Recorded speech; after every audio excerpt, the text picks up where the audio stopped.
Chris, I don't think that a lot of places in America or the world right now have exactly as wonderful weather as we have right now. I thought you were going to say breakfast. The breakfast was pretty good today. I saw some upgrades over the donut. We had some croquetas today, Dan. you guys- Finally. Croquetas in a sandwich with a little papita? Oh, my God. He's starting to learn about I just wanna papitas, think Dan. about it. I just wanna He's starting to learn about papitas. Oh, Tony. He's always known about papitas. But so the weather here is beautiful, but I don't know if you guys felt this in the room. An Arctic chill blew through the room after I heard the sentence uttered, "The year I became a golden cane." Did you guys all notice that? Like when Mike said that, I saw everyone in the room drift away. Mike is immersed in this Lane Kiffin. He's delighting in watching Lane Kiffin and the rare scenario where a school like LSU buys out Ed Orgeron and then winks at him and says, "Want to come back as an assistant with Lane Kiffin?" I haven't seen a coach bought out in scandal, and a few years later, things go so poorly with Brian Kelly. It's like open arms. Edo, come back. Coach. So if you're following the news, there's growing momentum that LSU is trying to hijack this Lane Kiffin to Florida thing. Florida had felt good for weeks on end. It's real. Happen to know. LSU is trying to hijack. He happens to know? Great Scott, he happens to know. He happens to know. Gather everyone. Get the children. He happens to know. So wise. And one of the parts of the story that I think CBS reported on is if LSU does indeed hire Lane Kiffin, could Ed Orgeron join Lane Kiffin's staff? And there appears to be real juice to that report. We will get into that and all things college football in a Dan, second. when you felt the Arctic blast of Mike saying that he was a golden cane, it was in context of something that I had mentioned to him that he was talking about. And I was at the game a few weeks ago with the Syracuse game, and I was sitting up in the club, and I was walking through the back, alleys of the club, and all of a sudden I see Coach O passing by, and I'm like, "Hey, Coach, good to see you." And he told me something very important. There's only a couple of times where I've gotten this in my life from a very important person. He said, "Good to see you, big guy." Gave me a big guy. And I was like, How's that helpful to the story? "What do you mean? That's the whole story." He gave me a big guy. It's a couple funny Ed Orgeron stories. I've been to a couple dinners with Ed. I've talked to him at length. He's sat in my seats before. For the big guy? Okay, my bad. Hands up. He really Tommy Hands up. My bad. No. He really Tommy topped you on. You think you're the big guy? you with got a Ed big Orgeron? guy? You would think that I have this really good relationship with Ed Orgeron. Doesn't know who I am. I've spent a lot of time with Ed Orgeron. I was at practice in the fall, during fall camp. Ed Orgeron came up to me. I thought, like, all right, the time is finally here. He's finally recognized me. And he's like, "Man, you raised a good one." I'm like, "Juliet? She's not out here?" Like, and then he came back 5 minutes later, and he's like, "Apologies, I confused you with somebody else. But whoever that was, he raised a good one." I'm embarrassed. I'm legitimately embarrassed at the number of photographs I've sent Mike Ryan of a shirtless Ed Orgeron jogging past me on South Beach. Like Looks good. What a dream. It's too hot to be running out there. Like he's been running out there since I've known him. As a graduate assistant at the University of Miami. You have him as a normal guy, Dan? Like, just, well, you know what? With sense. It's too hot. Did you notice what happened? Yeah. He tried to Tommy top everybody. I know, yeah. Seeing shirtless Ed Orgeron, come on.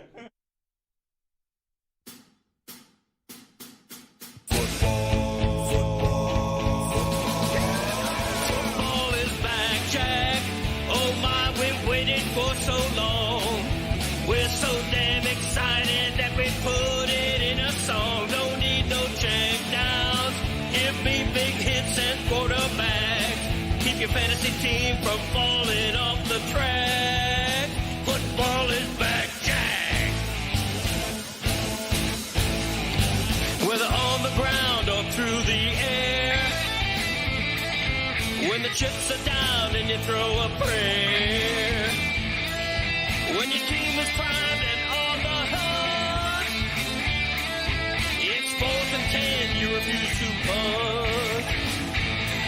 When the shoulder pads and helmets crack, that's how you know that football is back, Jack. Let me hear you say, football is patrol. And we're gonna ride it every week till we reach the Super Bowl. Don't need no check downs. Give me big hits and quarterbacks. If you say this game's the best, I'll say it's a gag. Football is back, Jack.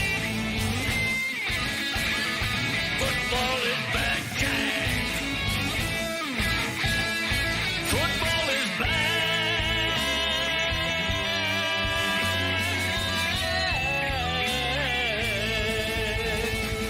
Football is back, Jack.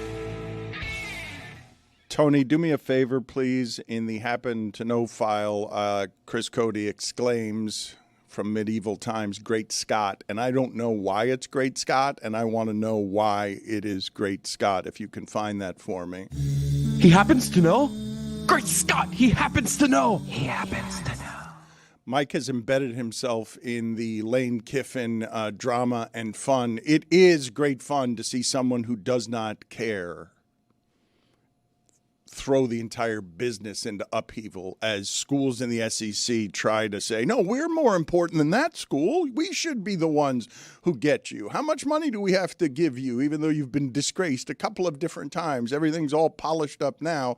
We need offense. But before we get to the topics of the day, and Ariel Helwani will be in with us in studio in a little bit, I had not seen a segment that was just on Get Up before. Maybe they've been doing it for weeks or months, but That Boy Bad is something they do with some highlights, and it's led by Harry Douglas, who appears to have grown into his role at ESPN with the reps, because Harry Douglas was very animated, but at the end of whatever point he was making, because the sound is down, they had everybody in the room do a synchronized, choreographed hip thrust. And it was done much better by Bart Scott and Harry Douglas than it was by Orlovsky, Greeny, and Peter Schrager, who their heart wasn't in it, their pelvis wasn't in it, their groin wasn't in it. They feel a little intimidated, I feel like, by what it is that Harry Douglas and Bart Scott were doing with their bodies, even though those bodies have been hit more than the bodies of Greeny and Schrager and even Dan Orlovsky, who ran out of the end zone one time and got a safety to avoid sudden contact. Dan, it's all about confidence. That's what I keep telling Jeremy. Like, you can do anything as long as you have the confidence to do it. That's what's the difference. You throw there. a hip up there, you wow! All of a sudden, it's like, oh, You say this. he knows something. I love Confident. that Tony gives two-time Emmy winner Jeremy advice on how to present himself. Thank you. But he is right in this respect when he says it's all about confidence. I've told you guys this story before. It was in the Falcons locker room, and they were playing the Dolphins, and Deion Sanders was wearing a mustard-colored suit. And I said, fairly obviously, I couldn't wear that. And he's like, yes, you could. It's all about confidence. And I'm like, I couldn't wear that. I don't have the confidence that you do. Tony projects confidence at all times. Harry Douglas gives off some confidence. Can we play the sound? The only sound from the file that we have here marked Harry Douglas. I mean, you don't know anything about what you're talking about, and you have the nerve to call up here and say to me that we're trying to upsell the Falcons to you? Sir, you're not a Falcon fan. You haven't been. And if you have been, you don't know what you're looking at. Stop being a homer, Bo. Get out of my I'm the last one who's a homer. Don't you ever call me a homer. Who the hell do you think has been saying the truth since 1973 on Atlanta radio? Who? The shaking of the prescription pills is so good.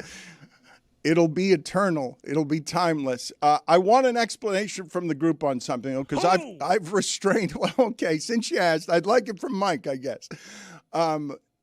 The MLS playoffs are ridiculous, okay? I don't blame anyone who criticizes the fact that it has been 6 weeks and Inter Miami has played 3 games. That's right. It's been the first round of the playoffs took 3 weeks, and then they just took a whole bunch of time off because I know there's scheduling conflicts and stuff. But so you cannot do the playoffs this way where it takes 6 weeks to play 3 games. I hear you. This is, well, playoffs. In European competition, there's a Champions League, which is a playoff format, but it's not uncommon for long breaks here. What's weird is you have a best of 3 in the first round, and then we're just off to the races in single elimination. However, you're not off to the races because in the middle of that, there's like a 2-week international break. So I understand why it's ridiculous, but don't worry. Deep in the meat of that NFL Sunday window, you get to watch Inter Miami play the biggest game in club history. And it's a one-off, right? It's an elimination game Cincinnati. because we've covered for everybody that the first round is 3 games, but everything after that is the randomness of 1-game samples. Zagak. Did you get Great Scott there, Tony? Did you find for me the Dan, origins I do. of Great Scott? The interjection Great Scott most likely originated from the Civil War era general named General Winfield Scott. He was an imposing figure, stood 6'5", and at that time, that's basically like Wemby size, right? Like everybody's very small back in the day. So 6'5", and they would name him Great Scott, but also made famous by a good doctor, Dr. Doc Brown. Just saw his photo. He looks like if Ed Orgeron was 90 and a Civil War general.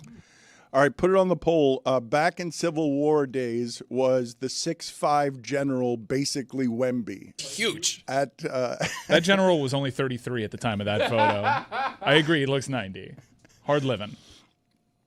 He's like former Kansas State coach Bill Snyder. Holy God, that is Great Scott. Yeah, You know, Great war will do that to you. A civil as hell. war, yeah. War as hell. Brothers against brothers, Dan. I wanted to get to a couple of the things going on locally here before Ariel Helwani joins us, because Miami is playing Virginia Tech. Virginia Tech now has James Franklin as its coach. Virginia Tech has been really bad this year. I don't think that's a good job. I really don't. I think that was a good job. Now, I'm speaking a bit ignorantly because I don't know their NIL situation. At this point, basically, if you've got NIL money, that becomes a good job. They do have money. They do. They've been preparing for this moment. They understand that they were behind there. This is a really big, aggressive hire for them. I happen to know that if you don't have to Oh do my God, he knows. He happens to know. You walked into that one. Come, everyone. Come and listen. I did. He's always got it right. He happens to know. Well informed. Had the FSU job become available, that would have been James Franklin's priority. But FSU doesn't have any money right now, and they're desperately hoping this season doesn't totally fall off the rails. We'll see what happens tonight in Raleigh for Florida State. He wanted that Florida State job. Virginia Tech was on this on the radar. A lot of Canes fans in the group chat and people that are well informed. That's a big question that you have. Like Virginia Tech, Blacksburg is in the middle of nowhere. Yeah, the program has some prestige, but how appealing is this job? But they have a lot of money. They're taking this super seriously, and I think they hired a great coach. James Franklin does know how to recruit, does know how to program build. He's very familiar with that DMV area when it comes to recruiting. He knows the prospects already. He can hit the ground running. I think that is a big-time hire for Virginia Tech, about as good as they can do. I actually need to pull back a little bit on what I said because my information is dated. I cannot say something is or isn't a good job based on the way that I've always done my measurements there, because I need to know how much money schools have to spend on players to know whether something is a good job or not. But the idea that I've lived long enough to watch Virginia Tech be a better job than FSU is asinine. Like, I don't know. If Virginia Tech has money, and if Virginia Tech can get James Franklin, but Florida State cannot. Florida State is as podunk a region as Virginia Tech. But when you're in the state of Florida and can recruit Florida, that's one of the measurements I've always used to say, is that a good school? Do players want to go play at that school? I can't see going all around the country and being able to get players to come to Virginia Tech in its present incarnation, but my information is dated because if you've got money, you can get players to play anywhere. Yeah, Florida State is just, they had money, but they just spent it poorly, buying out a bunch of coaches, and it just hasn't worked out. Now, I've been to Tallahassee, one of the worst places on the planet, but they have a dedicated airport in their state capital. Like Blacksburg is tough. It's a tough sell. What you're selling there is game day experience, which I've been told is awe-inspiring. That stadium's incredible. That game day experience is incredible. That's all they really have in that area. But this is a team in Virginia Tech that has lost a lot of talent to the portal. The new age of college football came, and they're such a their identity was Frank Beamer, and they were kind of set in their ways, and they didn't see this coming, and they weren't ready for all the talent that they did have and developed to just be leaving them. James Franklin's not going to let that happen. James Franklin will be the guy that poaches guys, and I think it elevates the ACC conference that needs a little bit more juice to it, so I'm happy they got that hire, and it's a good rival for Miami, and we all know James Franklin doesn't win big games, so I'm good with that. I mentioned yesterday that Miami, the University of Miami, found itself with an unusual ally in Paul Finebaum when it came to the Notre Dame-Miami discussion. For those of you who are not familiar with our particular brand of obnoxious screech around here, there has been some screaming and yelling about the idea that Miami and Notre Dame could end up with the same record, and Notre Dame would have a higher classification even though they lost to Miami. Let's play the sound here from Paul Finebaum. Paul, the idea that Miami beats Notre Dame head-to-head and remains behind them because of the quality of Notre Dame's losses seems to rub a lot of people the wrong way. How does it rub you?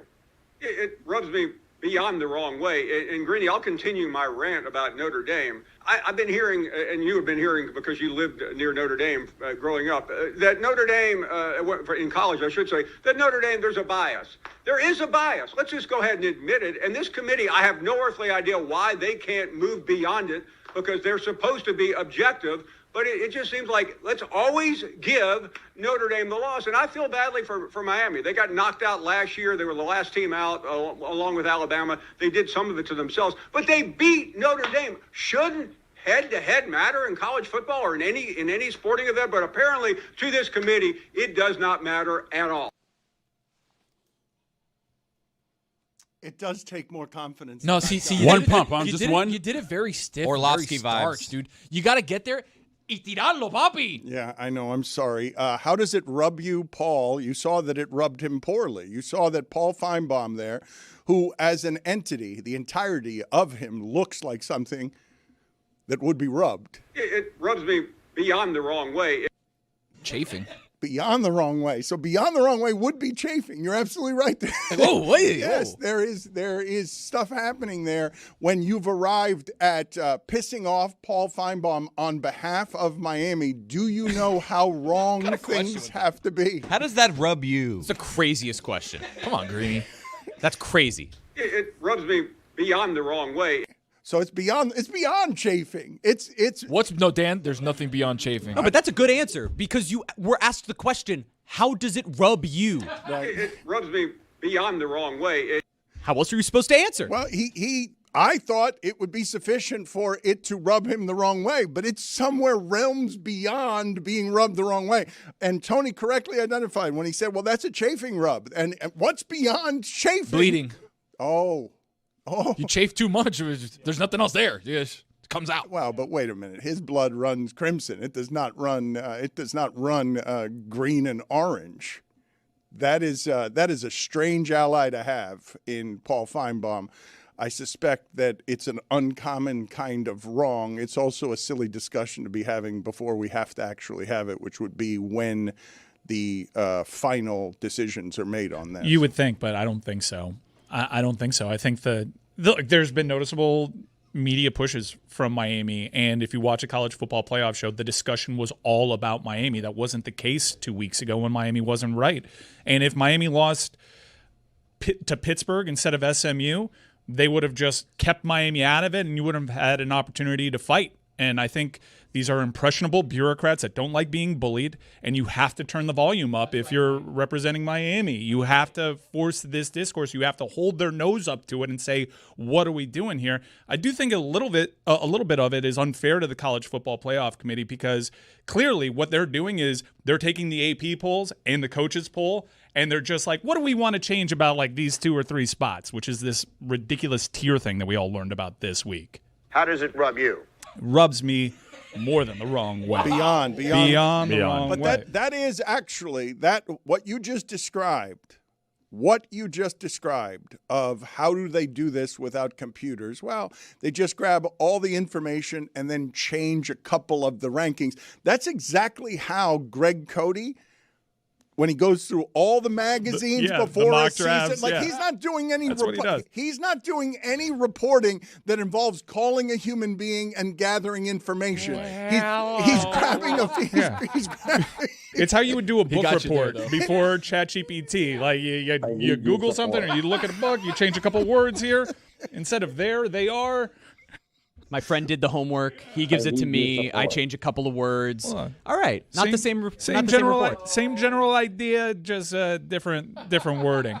I think the coaches poll in particular is maddening to me because if any coach, what the coaches are doing is they're just looking at the AP poll and just trying to change a team here or there. There isn't a single coach on this green earth that would lose a game to an opponent and be okay with that opponent being ranked ahead of them had they had the same record. And given that the CFP very clearly takes its cues from the coaches and AP poll, the AP and the coaches poll need to be held accountable. You got a wet sock out there looking like a deer in the headlights. He's an idiot. We know that. AP and coaches, they need to know better. How does it rub you? Ariel Helwani is going to be around the corner. Mike Ryan mentioned a media blitz. I have seen that Cristobal has been out there, and this part is eternally dumb to me. I remember feeling silly when Nick Saban would do it every year after he had lost, where he just starts making the media tour, and it becomes no longer about football. It just, how can you influence people by shouting? I want to get into the media blitz part of this, but before I do, I want to have, at some point on our show, a tournament of the best sounds in show history. And I think, I'm not kidding you, I know it's a recent nominee, but I believe everything about this sound would make it a 1 seed. I need your support. The fact that he's a little drunk. I need your support. The fact that he is whispering to his wife. I need your support. The fact that it's about a fantasy league controversy. I need your support. The fact that he's taking it that seriously. I need your support. The fact that it is somewhere between longing and pleading. I need your but support. You can hear the desperation in it. I need your support. I think it's a 1 seed, and it's combined with all of those things can be true. But the other part of it that makes it clear, it's a secret phone call from clearly a very closed quarters in a submarine bathroom. I need your support. Like, the sound is so bad. I need your That's support. not a phone call in 2025. That is desperation shouted from the bottom of the sea in a bathroom in a submarine. I need your support. That sounds no good. I need your support.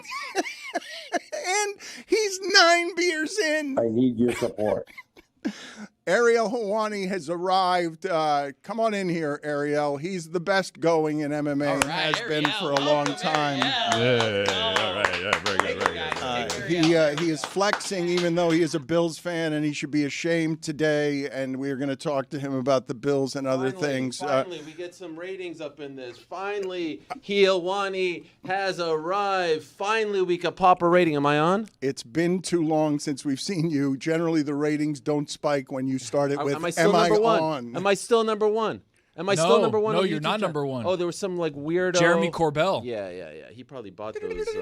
He probably bought those views. How are you, Dan? It's so good to see you. It is nice to see you. Finally got the invite. Finally got called up to the big time. You've been invited so many times. You were near the Clevelander, wandering around on the outside of the Clevelander, and you wouldn't come in for mysterious reasons. Yeah, that was weird. You're always welcome here. You're always it's invited. Skipper didn't put enough zeros. Where's he at, Skipper? Is he back there? He's Where not you at, here Skipper? anymore because he Where you didn't at? put enough I do believe zeros. I'm not here. Yeah. He did what we call in the business fumbling of the bag. Let's just move Right? it along. Right? Where is he? Is that Ed O? Coach O? Part of the intrusion. Where's Pablo at? How does it rub you? Pablo's winning awards in New York. He is. What a beautiful setup you have here. Wow, this is amazing, Dan. It's so great to see you. Likewise, buddy. I'm really happy to be here. I love this city. I don't like your sports teams. I'm a little depressed on this Friday morning, considering what happened yesterday. Your Bills allegiance is the greatest of your sports allegiances? I would say Knicks and Bills. When I was a kid, it was Knicks, Bills, and Expos. Those were my favorite teams. The Expos, may they rest in peace. In 2015, I adopted the Toronto Blue Jays. I've had a horrible 10 months. My kids say horrible. I'm explaining to them that it's been pretty good because my Bills lost to the Chiefs in the AFC Championship game in January. In May, my Knicks choked in epic fashion against the Pacers, game 1 and then game 2, and then they had to swim upstream, and then the Blue Jays losing in 7 games to the Dodgers. So we're at the dance. We're there. We're on the cusp of greatness, but then, of course, we falter when it counts. I've never seen one of my teams win a championship in my lifetime. Not one. That's hard to believe. It's hard to believe, yes. And it's hurting me. You used to be a young man in this business. I used to be a young man. I'm starting to get some white hair like you. It's so great to see you. Have I ever seen you in person? Is this the first time? This Yes. can't be the first time. It's almost surreal being here. Look at this. What about Look at me? these. Why do you keep them so far away from you there? I like to avoid intimacy. Yeah. This is so great. Tony up there. When I first met Tony, he actually asked me, what does UFC stand for? Now all of a sudden he's like a UFC expert. It's That's crazy. right. I feel like I birthed his fandom. You absolutely did. Yes. I He's was- like literally asking me like, so who's this Connor Mac? Well, guy? for the audience who may not be involved in combat sports, because he's here for part of the press coverage of Anthony Joshua, Jake Paul, which I think is an insanity. I think Jake Paul's choice, like, what's the end game, Spence? Is it your end game? I Because saw you guys talking about it. I just think it's insane that he's fighting this person.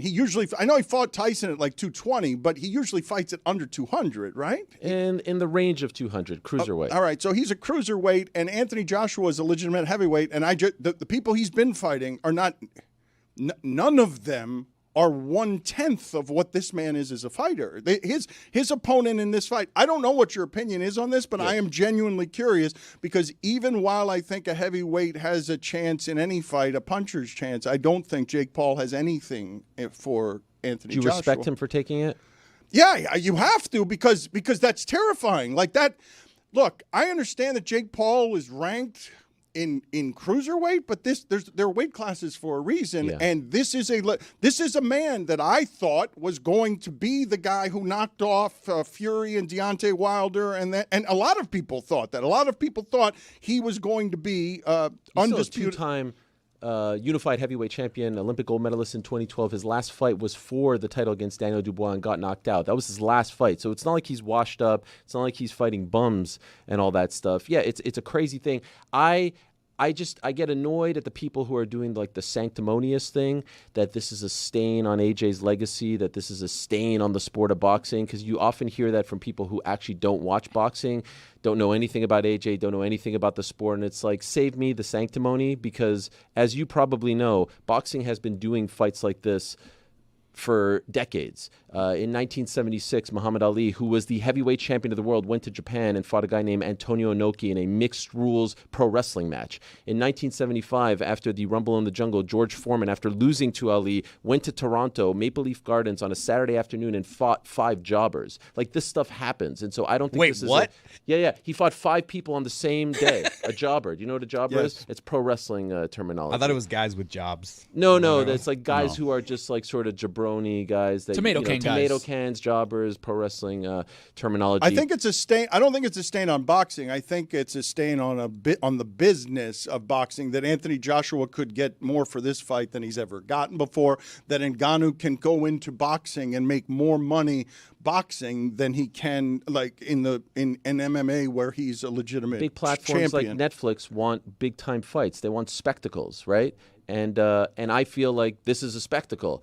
Did I ever think this was going to happen? Did I think this was going to happen in the year 2025? Did I think that AJ's next fight coming off the Dubois knockout at Wembley would be against Jake Paul? No. Did I think Jake Paul would pick AJ? No. The whole thing is a sort of like mind-blowing spectacle, and I can't wait. I don't know how I got this, but I have the honor of hosting the press conference. Well, you today. got it because you're the best journalist anywhere to be found in combat sports. Everyone knows this. For those who do not know what your resume is, for many, many years, he has been applying a rigid journalistic, strict standard to a sport and sports that do not want it. And so you have had your tensions with Dana White and others because you insist on covering the sport in an honorable way, and that way you're a bit of a rose growing in a sewer, just insisting that there be journalistic standards. But let me play some sound for you here, since we just mentioned Ngannou and Dana White. Nice studio. This is on the Flagrant podcast. Listen to Dana White here talking about Ngannou, and you tell me what your thoughts are here. Francis Ngannou is a bad guy. He's not a good guy. He plays the whole, I don't understand the language, and he tries to come off like he's a nice guy. You know what I mean? And people go, oh, it's the language barrier probably. No, there's no language barrier with this guy. So he's going in to fight Stipe Miocic in Boston, and he knows he's going to kill Stipe. So after the press conference, we're walking down this hallway, and he comes over to me and he grabs me. His English is great. When this fight's over, they're going to book me a private plane to Paris. And I said, I laughed and said, oh yeah. He goes, I'm not joking. Okay. Stipe Miocic beats the shit out of him. That ended that whole conversation. I should have cut him that day. So then, when you're an athlete that's signed by the UFC, you get full access to the Performance Institute, and he comes up to my office, and he was pissed off that he didn't get a $50,000 bonus in his last fight, that he didn't get the bonus of the night. And I said, Francis, you didn't get it because this, that. And he's in my office, and he's arguing with me. The conversation's over. I'm starting to leave, and he grabs me by my shirt and like pushes me back in my office. And I said, dude, get your hands off me. I could see in this guy's face and in his eyes and in the way he's acting who this guy really is, Now he's over and he's done a deal with PFL in Saudi Arabia. I'm sure they wish they never signed him. Ngannou has never slapped his wife in public that I know of. Dana White calling anybody a bad guy is rich, but Dana White, because he's rich, always has these problems with Randy Couture and others. Every objection that he had to Ngannou there was Ngannou wanting more money. That's how you get objections from Dana White. What are your thoughts on what you just heard there? So, yeah, Dana has had this long-standing feud with Francis Ngannou. It's important to know. So I reached out to Francis. I haven't heard back yet regarding this. I wanted to know how real it was. I do know the timeline. The interaction that he is talking about is following his win over Alistair Overeem in, I believe off the top of my head, it was 2016 going into 2017, or either 2017 going into 2018. And that was the fight that got him a title shot against Stipe Miocic. When they fought, off the top of my head, it was UFC 220. Point is, throughout that buildup, Dana was so steadfast, and he was so energetic and so passionate about his promotion of Francis Ngannou that Stipe was actually so disrespected that when he beat Francis in their first title fight, he took the belt from Dana as he was about to wrap it around his waist and gave it to his coach, and he felt like that was the proper thing to do because this guy had disrespected him in the buildup. And so my mind goes to the place where it's like, if something happened between you guys, why did you promote him so well? And then why did you promote him multiple times? Why did you give him a title shot during the pandemic and he beat Stipe? And why did you try so hard to sign him when he was at the end of his contract? And why did you sit him for a year when he beat Cyril Gane and kept him to that exclusivity period? If you hated him so much, why did you want to be in business with this guy for 4 or 5 years later? If he was such a bad guy, why did you want to keep him around? Because he makes it seem in that interview with Andrew Schultz, he makes it seem like, I wanted to cut him after the Stipe fight, but my matchmakers told me to keep him. My question is, if he was such a crappy guy, if he was such a horrible human being, if he did the things that you are accusing him of doing, and I wasn't there, so who the hell knows, why did you want to be in business with him for 4 or 5 more years? And why were you so upset when he turned down the fight offer from the UFC as UFC champion and walked away and you took the belt away from him? Why does it bother you? It bothers him because he didn't stick around. It bothers him because he rebuffed their offer and he went on to fight Tyson Fury and Anthony Joshua and once in the PFL. And so since then, he has been on this, this campaign, this media tour to slander Francis. And I don't know why he's bringing it up all these years later, but you have to ask him. You're in town for 24 hours for Paul Joshua, and I don't know in your service of this role if you're allowed to say just flatly what you really think of this fight, or whether you have to sell the possibility that Jake Paul can win this fight. I don't have to sell anything. I don't work for Jake Paul. I don't work for MVP, the promotion. I'm hired by Netflix. And even, I'll be honest with you, Dan, I'll shoot with you here. Even the role that I'm in today, I feel a little uncomfortable because I think that, I can promote, I can have fun with it, but I'm not a promoter. I am not involved in the transaction here. And historically, the guy standing at the dais is the promoter, is the Bob Arum, the Dana White, the Vince McMahon, the whatever. And they kind of used me in this spot. They asked me to do it. And out of respect, I say yes. And it's a big opportunity. It's Netflix and all this stuff. So I have to sometimes answer questions from people where they're like, well, you're on the take or you're on the payroll. I don't get paid anything. In fact, I've turned down multiple things from promoters because I don't want that conflict of interest. So I feel like it's important to say that. That being said, I think this is I think if Jake Paul beats Anthony Joshua, I think it's one of the biggest upsets in the history of boxing. The odds wouldn't suggest that, but are you telling me that Jake Paul was more accomplished than Buster Douglas? He wasn't. And I'm not going to get into like what's the bigger upset, but like this is a Herculean task on his hands. Anthony Joshua is still a very, very good fighter. His last fight was for the belt. And there is nothing in Jake Paul's resume that would suggest that he can knock him out or beat him, but he's going to go for it. And I have a lot of respect for him, for picking this opponent because he could have picked anyone. This is Jake Paul trying to earn our respect, no?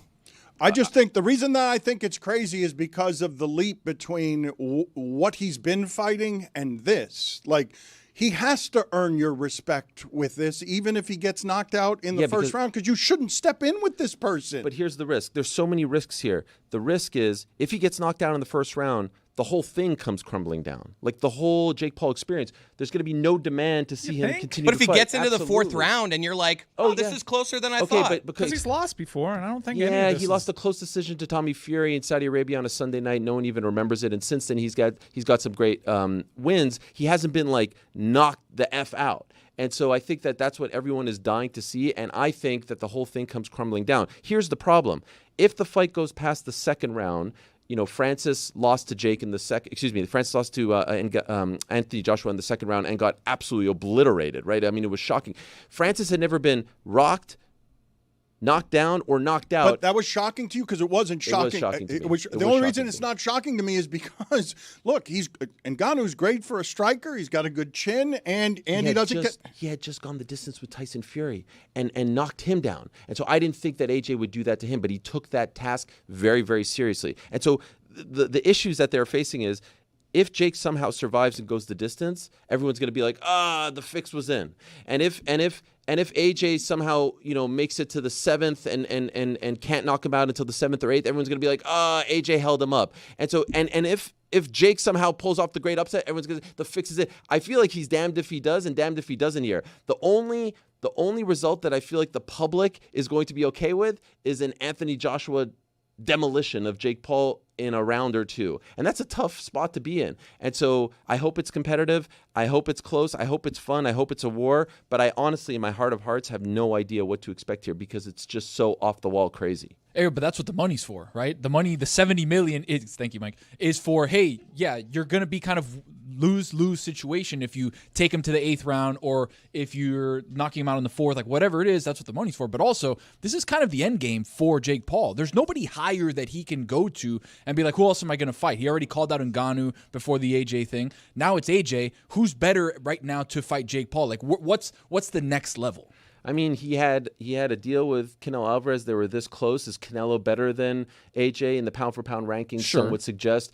Certainly, before the Terrence Crawford fight, and this fight was supposed to happen in May, there's always someone, and Jake doesn't really play with the same deck of cards as everyone else. Remember, he was supposed to fight Tank Davis this past Friday. That was the original fight. I'm infinitely more interested in this fight than the Tank fight. Oh, but the Tank. So the part that I find interesting about the what he chose to do with what I believe will be the punctuation of this part of the story.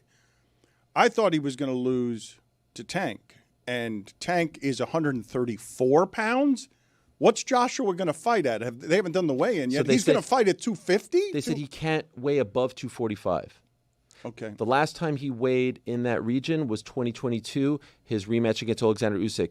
The last time he weighed in against Dubois was 252. So it's not a huge drop, but there is some sort of limitation. He can't go in there, at 265. But I thought Tank was the best fighter. Skill-wise. Is the best fighter he was going to fight, skill-wise, and now he's doing that 100 pounds heavier. Yeah. It's a wild thing because the Tank thing, no one else would, no fighter who's fighting at cruiserweight or heavyweight would pick a lightweight.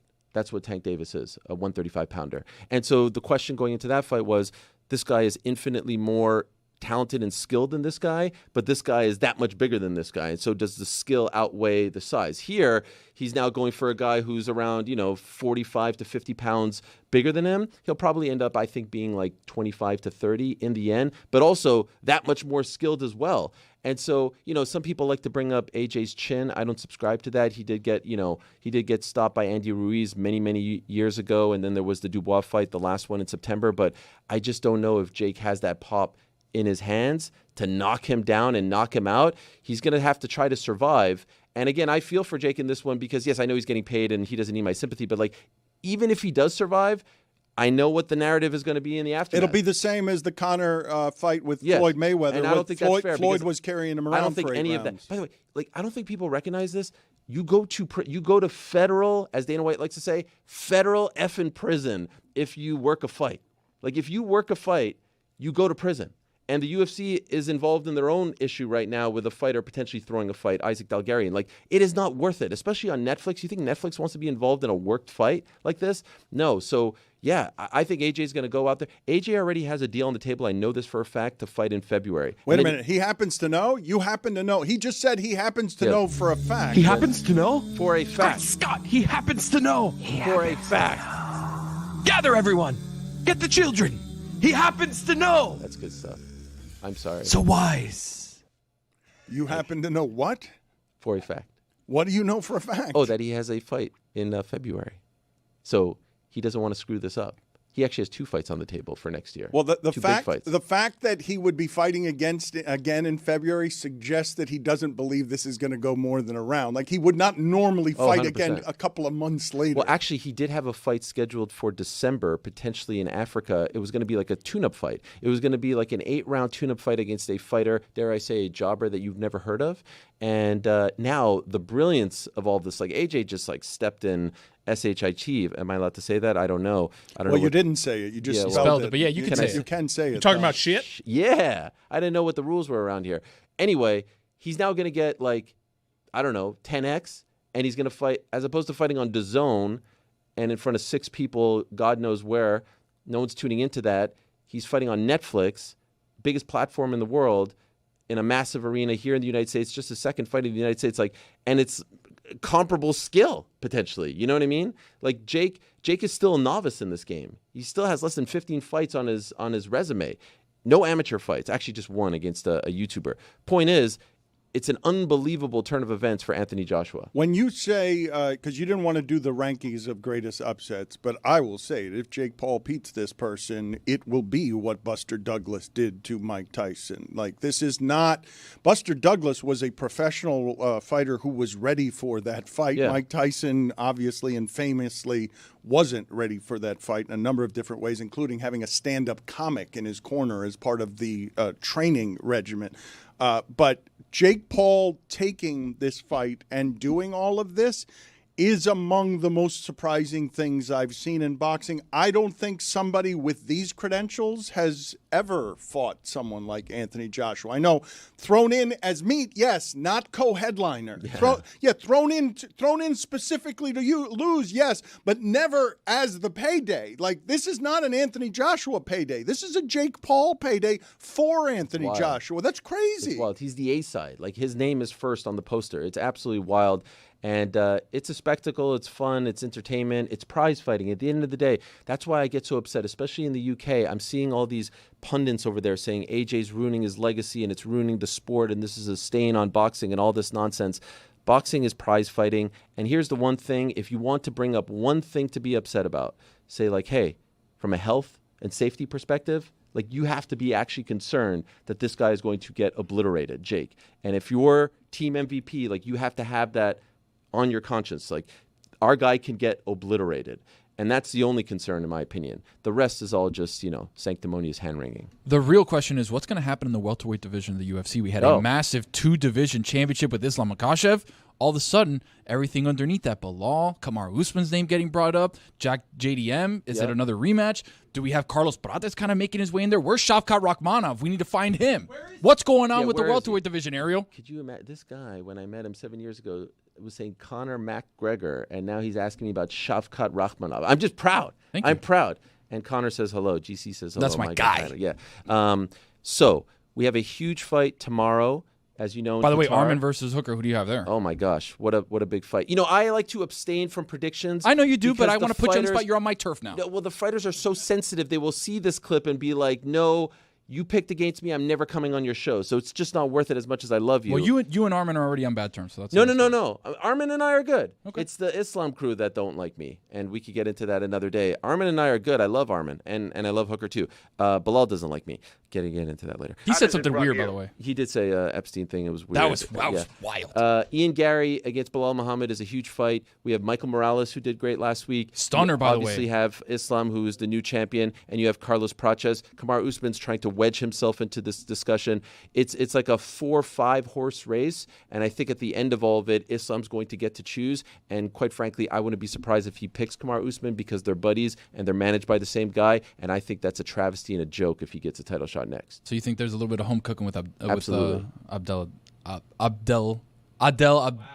It's a tough name. Wow. My God. Oh, wow. All that praise that Ariel was giving you, too. Wow. Bro, here I am, like bigging up I'll bail you your out. knowledge. You got to respect. And I'll bail you out. All right, work the phones during this Ariel segment. Ali Abdelaziz. I got some good stuff here. Lane Kiffin has a verbal agreement with both schools, Florida and LSU. It would be for a record-setting salary. Now, on the LSU side, it would be a massive NIL package because, quote, Lane does not want to recruit, and that is what Ed Orgeron would be for. Now, LSU is highly skeptical, thinking that they are being used right now. However, they know that they have a path to Lane's heart, and that is with Lane's son, who is a recruit. And the thought is Lane's son wants LSU. Is Lane Kiffin a fighter? Who's Lane Kiffin? I'll catch you up during the break. Surging middleweight. Okay. Now, Ole Miss is furious, like straight up. I've heard Ole Miss wants to fire Lane Kiffin because they're being dragged through this during the college football playoff chase. Who are your sources here? How do you know all this? He happens to know, and also Lane's daughter is dating an LSU player. Correct. There's that. The honky badger. Now, the feeling is we're gonna know one way or another today. Wow. On Lane Kiffin. Now, Lane Kiffin is in total control of this timeline. He has the college football world by the balls. He has both these schools knowing he is plan A, and they have to go all like Lane Kiffin's not being scared by John Summerall here. Lane Kiffin, I think we're reaching a point of no return. I think the goose is cooked. He's not going to Ole Miss. Is he related to Pat Summerall? He spells it differently. Every time I hear you say Summerall, I think the same thing. So it's Summerall, not Summerall. Oh, got it. But wait, So I expect a decision real soon here on the Lane Kiffin front because, this is unsustainable. Did you just report that he's got an oral commitment with both schools? Yeah, the deal points in terms of money, all that stuff, and NIL commitment, all that stuff is worked out. He has a verbal agreement on the working points of the contract with both schools. Now, it's genuinely about what he wants for his family and what he thinks is a better spot. Is this a Le Batard exclusive right now? And seeing if he can pinch either of these schools to exclusive? throw more in there. He's the happen to know guy. That's where when he says happen to know, when you say you happen to know something, you have the credibility to. I'm sorry, I'm not trying to belittle your reporting. I just didn't know that we were in the midst of. You were questioning when it gets like regurgitated. Am I going to be grouped in like during the Ariel Helwani segment? Lane, what's his name? Kiffin. Okay, stop messing with us. I legit don't know who that is. Okay. I was waiting for the bit. Like, Okay, what's the bit here? let's joke? do something you do know about in football. Josh Allen has nine interceptions in his last 8 games. Okay, and a lot of people are pointing out, for example, that Jalen Hurts has thrown just 2 interceptions in his last 528 attempts. You can't turn the ball over.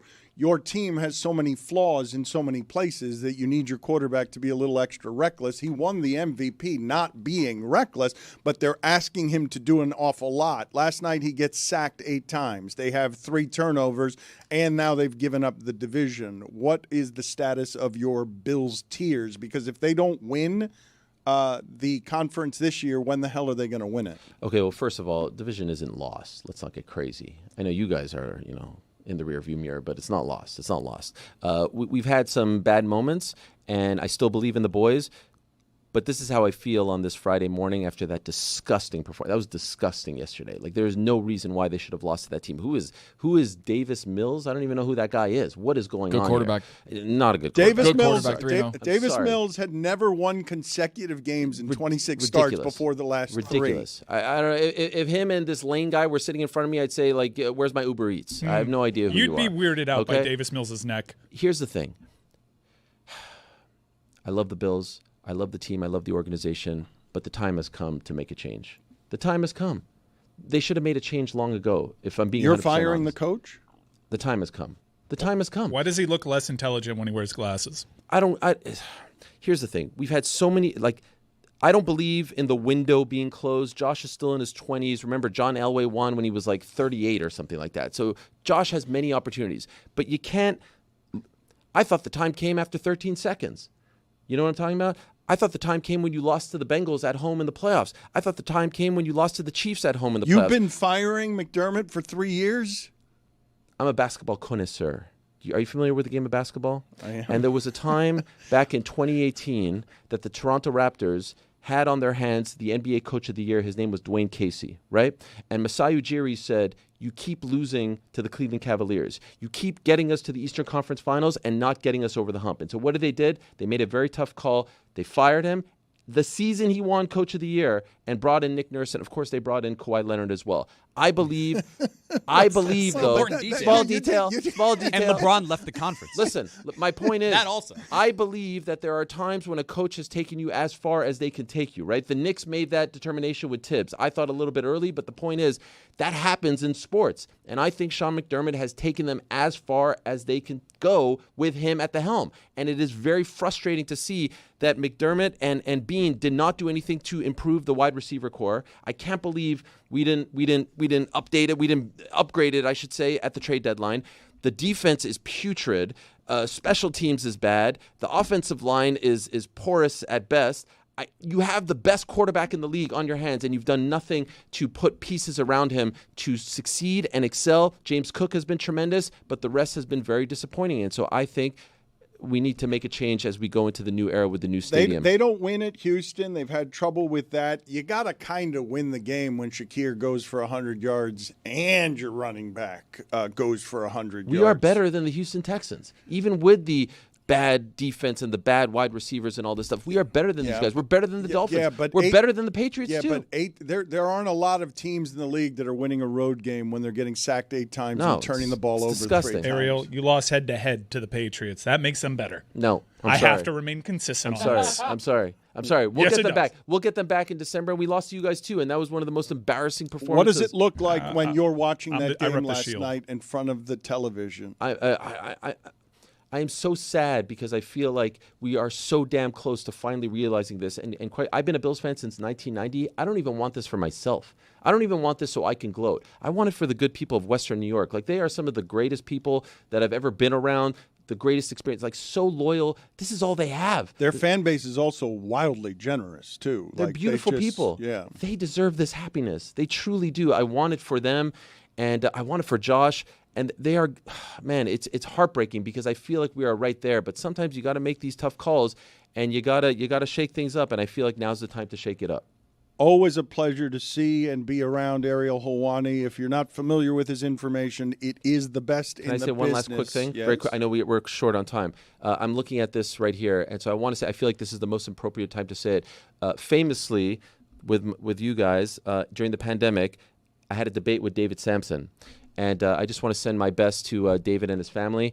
Much love, and I'm thinking of you, and I'm pulling for you guys. And I'd like to say right here and now, I consider David a friend. I've come a very long way since that debate. That's crazy And, that's happened with you. yes, that I might be never the in a million greatest. years. That might be the greatest conquest of David Sampson's life, to go from Much love, David and the Sampson from family. how it is that you used to feel about him to how you feel about I him felt now. like he killed my baseball team, and I thought he actually came across Same. really well on the Netflix documentary. And I think that he doesn't deserve the blame that he has gotten. And I'd like to say that, David, I love you. I'm pulling for you and your family. you know how I feel about you now. We've buried the hatchet. And, I saw the logo right over there, and I just wanted to say that there is no feud. There is no feud anymore. Put your arms down, everyone in Montreal. David's not the bad guy. He was made out to be the bad guy, and I have seen the light. Stunning development, really stunning. We have less than a minute left. Okay. So the place that I want to just rummage around in and really hurt for Tony in is Tony was very eager to impress you there with his I knowledge. don't know if I was eager to impress No, Ariel. listen, It you was can more hear so the of like, eagerness. I had it. And Try it again. That confidence that Try it he's again. got. Try it again. Ali Abdelaziz. The Nailed problem is it. I switched the B and I switched the Layout. Tony. Look, Tony, please back off. No, I'm going to back off. I'm back off. I just want Ariel to hear again what you were trying to say as the last words in your conversation in which you were going to express to Ariel how much you now know about the sport. So you think there's a little bit of home cooking with Absolutely. Abdel Dazim. Ariel, I mean, to be honest. No, play it again. Ilya, Play it is again. Play it Ilya again. ducking Patty Pimblett? Like, what's happening here? No, they'll fight in January, I think. Just keep playing. One more time. One more Just time. keep playing. One more time. So you think there's a little bit of home cooking with Absolutely. Abdel? He's never sounded It's better. a tough name. Wow. Yeah, but Tommy Aspinall. Yeah. Okay, and Cyril Gahn. Like, what's Incredible. going on there? Incredible fight. Can't wait for the rematch. Somebody please help me. How does it rub you? Terribly. I need your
that we've got a bit of an emotional week, I would say, here this week as we are leaving this studio. It's been an eventful 2 years where the show has struggled and groaned under the weight of trying to build a business.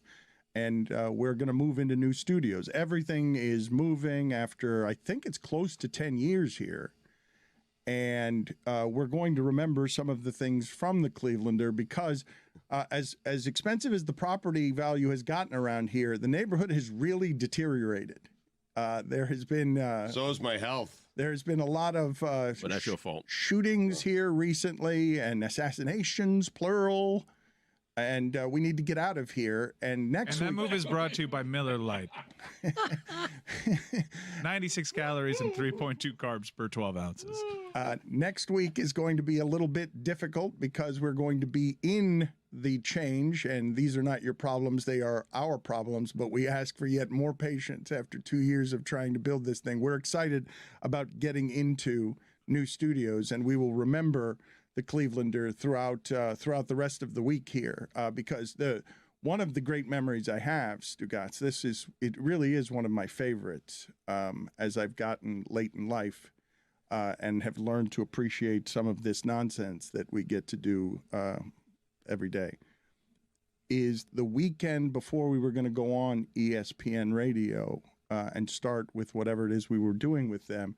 They were going to make this studio look like all the other studios, which is just blue paneling behind us that would be nondescript. And my brother and I spent the entire weekend here putting all of this stuff up. And the reason that it's one of my favorite memories is because I remember the screaming phone calls on Monday when no one had been informed that that's what we would look like. And they didn't want us to look like that. Or no one had given them a heads up, I should say. It's not that they didn't want us to look like that. It's that they were going for homogenized at the beginning, and we put up all these tiles that we're at some point here going to just auction off because they've been here for 10 years representing us as we make a move to become a bigger business. We've got Mike, do you know how many employees we have now? I don't know how many employees we have now. I walked into to today's pre-production meeting and I was a little stunned at how many people were in that room, considering it's just jarring seeing how we've started. And there was a lot of people here when we were doing HQ. It was even tighter back then in many respects because we had the equipment. But I think the stark contrast is from the pandemic days when ESPN would only allow you and me in these studios and people were zooming in. So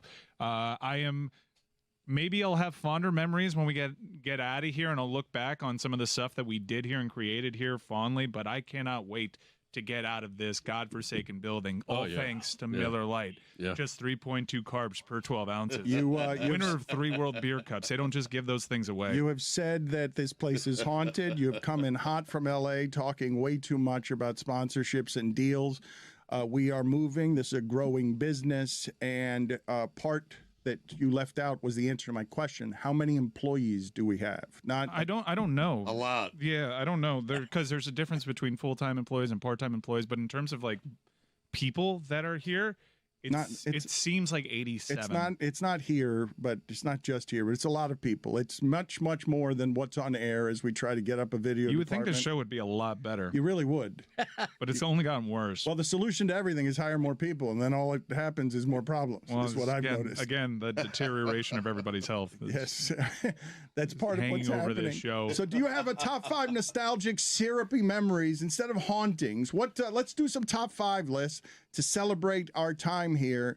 8 to 10 years, so Stugotz can be nostalgic, so that Roy can be nostalgic. It's been 8 to 10 years for everybody else. It's been 20 to 30 for Stu. Yeah, it has. All in space, by the way. Yeah. Billy can get emotional here. Teach the young ones. I don't want to leave. What? I revealed that today in the garage. Billy said that to me. Yeah, I was having a heater in the garage. He was talking to Cougs upstairs in the garage. I was walking down. Who's Cougs? Cougs. Oh, you know. Do you not want to? I am more worried about them finding a body underneath your desk than I am in Mel Reese. I have a plastic container. I have to take all this stuff today, I was told. So that's why you don't want to leave, because you got to clean up. I like it here. I mean, downtown floods. I don't know if we're supposed to say we're going to downtown, but it floods there, and anytime it rains, I'm gonna have to get a boat or a kayak to get from my car. Is it Judd Apatow sock puppet still over there? No, I think one of the dancers took that. To be clear, we have a day and a time of great hope, and you're already fearing change. You're already not fear, as I'm comfortable here. This place is fine to me.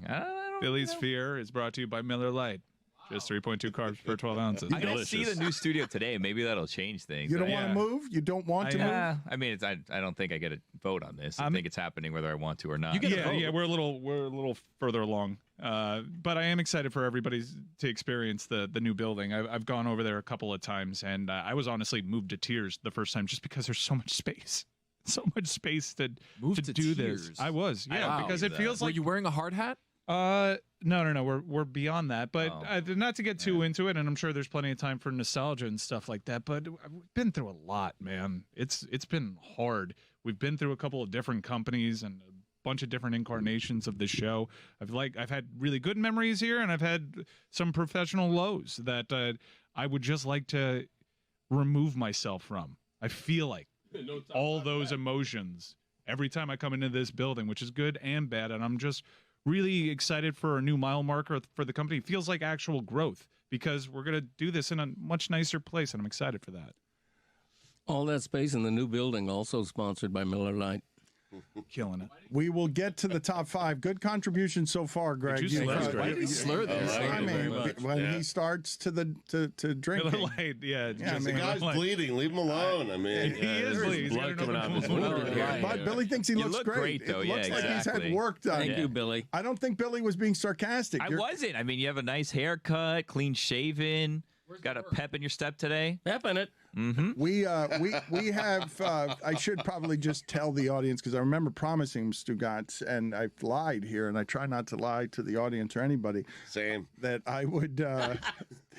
What happened? That I would show the audience like what the last 2 years have been like while we were doing it. We've just had to conceal some of it because it's been hard and messy, and you've probably felt it in the strain of the show. The show. Has had to change and be different, and like we thought a lot of people were going to jump with us, and Amin came, and it was Amin, And then we looked, and it was still a mean, and it's a mean, and reinforcements are now coming.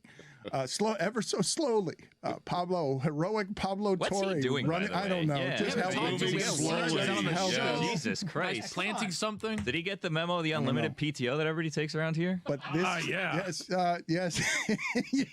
Where is he? That was in retrospect, as a company policy, it's delightful. I like it spiritually, but it hurts. Yeah, it hurts the unlimited personal time off. Terrible policy. But it's a good policy. You got to admit, it's a good the policy. policy is we never know who's going to be here. He's a surprise in that sense. I can answer the questions on where's Pablo, but there's a lot that goes into this move, and if you haven't been able to tell already, Dan will be making excuses on the front end for the dip in quality. And he's very worried about this move. And Pablo's not here in part because we're all worried about how Dan will take this move. There's a lot of stuff that we're throwing at Dan. We're changing the formatting of the show. We're changing where the show is produced from. And I think just throwing Pablo and, hey, here's another body complicates things a little bit. So we're going to ease Pablo into the rotation. Nobody wants to hear the excuses, and I'm not. I am making excuses for whatever the content is next week when we're between studios. Dan's excuses are brought to you by Miller Lite. Excellent. What is your top 5 list about? Have you assembled a top 5 list? I'd like to do this a little syrupy if we can, because it's an emotional week for me and for us, Stugotz. We have an emotional week next week and the week after that too. Yeah. They're all emotional at this point. Yeah. Okay. It's a very sensitive ecosystem, and I'm very worried about changing the ecosystem around Dan. Well, this has been a comfortable place for us. I shouldn't say.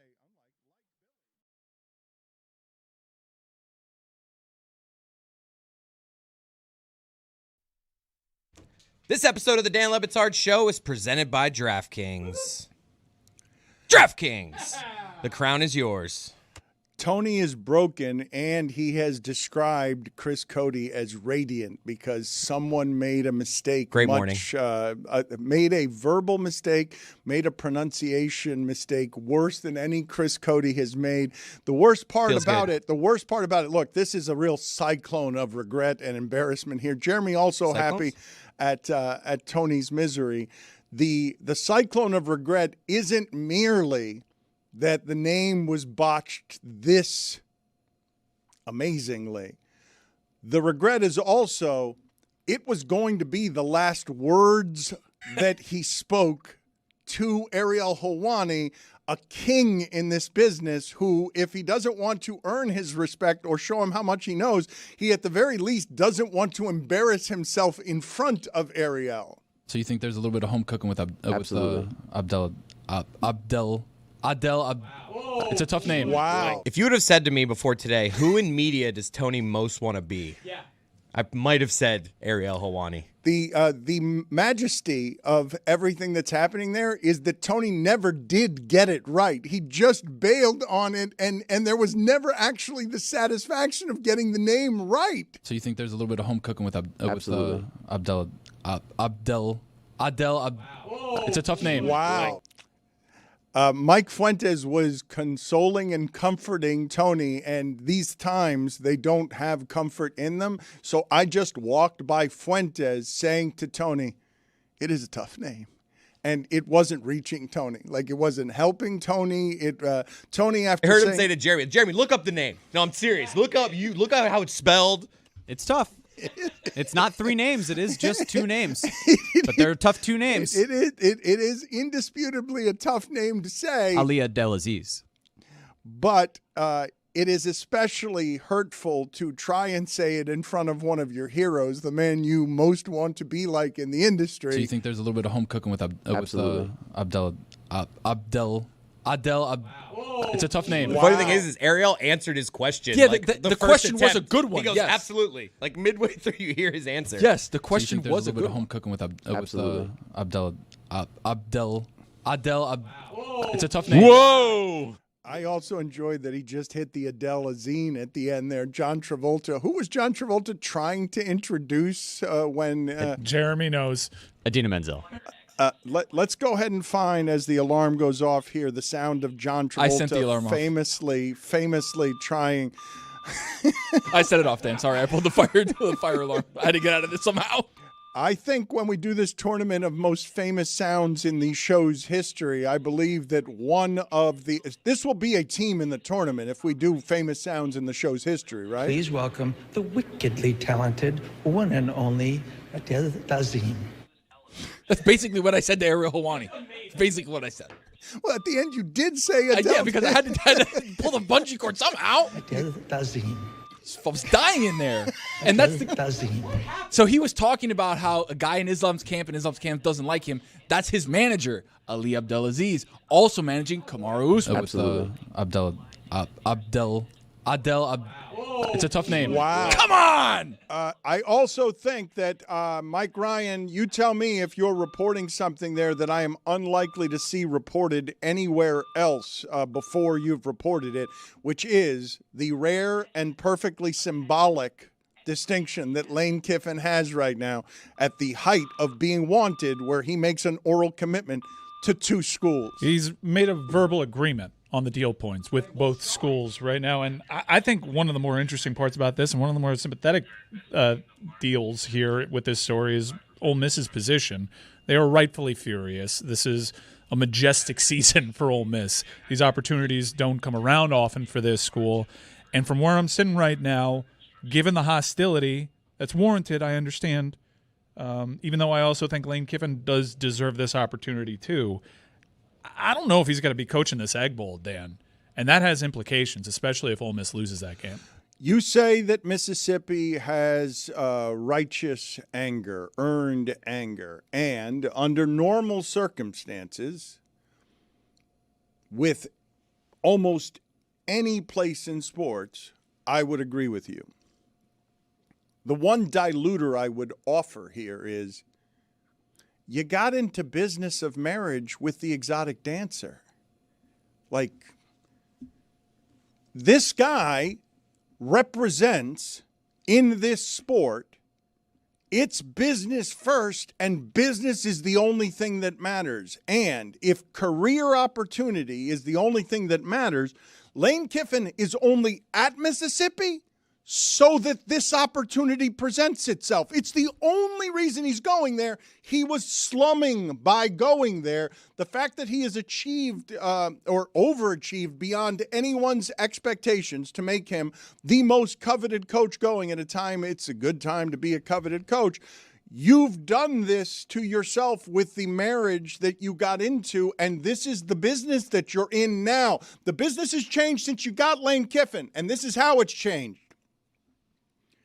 Since Lane Kiffin has been in play, how many years has he been at Mississippi now? It feels like 6. He was at FAU in 2017, so it's probably been a while. You say he's overachieved. I think he's properly achieved, and I would look back at last year and say he underachieved. The reason I'm saying overachievement is because Mississippi playing or being in play for the national championship and the playoffs is not something that I had expected. And so when Lane Kiffin's been there for 6 years, and we saw that FAU team here, he made that FAU program matter, and it was fascinating, actually, when we went out there with the Codys to see a FAU game. High school players they look like. No, it's not even high school players. It looked like Pee Wee players. Yeah, I was. They were so small. The players on the field were so small, and he had that being a 9 and 10 win FAU program. But here's what's changed in these 6 years since you got into business with Lane Kiffin. Everything. Brian Kelly in those 6 years gets bought from Notre Dame by LSU, flames out. The landscape changes so much at Florida that Florida can afford, like a lot of other schools, the buyout midseason of get the hell out of here. We've got to keep up right now. We've got to get a better coach when the getting is good. And I really ask you legitimately, Mike, as you are enmeshed in the business of just really ugly finance and currency. It ain't boxing, but it's coming close to boxing. And just because it's been sis boom ba and amateurism and it's about the kids in the way that it's been framed, rest assured it is no longer that if it ever was. It was better disguised before, but now what it is if you're Mississippi, you are only a stepping stone for the next coach who wants a career opportunity that's better than the one in Mississippi. That's what you are as a program because you've never won anything. The only reason Lane Kiffin is there after FAU is because that's what you exist as a program. So you're only allowed to be so mad. And I get why they're mad. Of course, they're emotional and they've never had this kind of hope. But this is the deal you made with the exotic dancer when you decided to marry him. I don't know the details surrounding their anger other than the obvious. All I know is that they are pissed.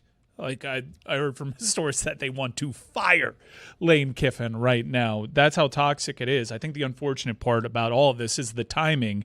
And could Lane have handled this a little bit better? Could he have had this commitment and made sure he was all right with Ole Miss? Maybe. We can't ignore history here with Lane Kiffin. You would think that he would learn from it a little bit. I don't think this is quite as ugly as Tennessee because that was really ugly. But he did this 20 years ago, Dan, burning mattresses in his wake.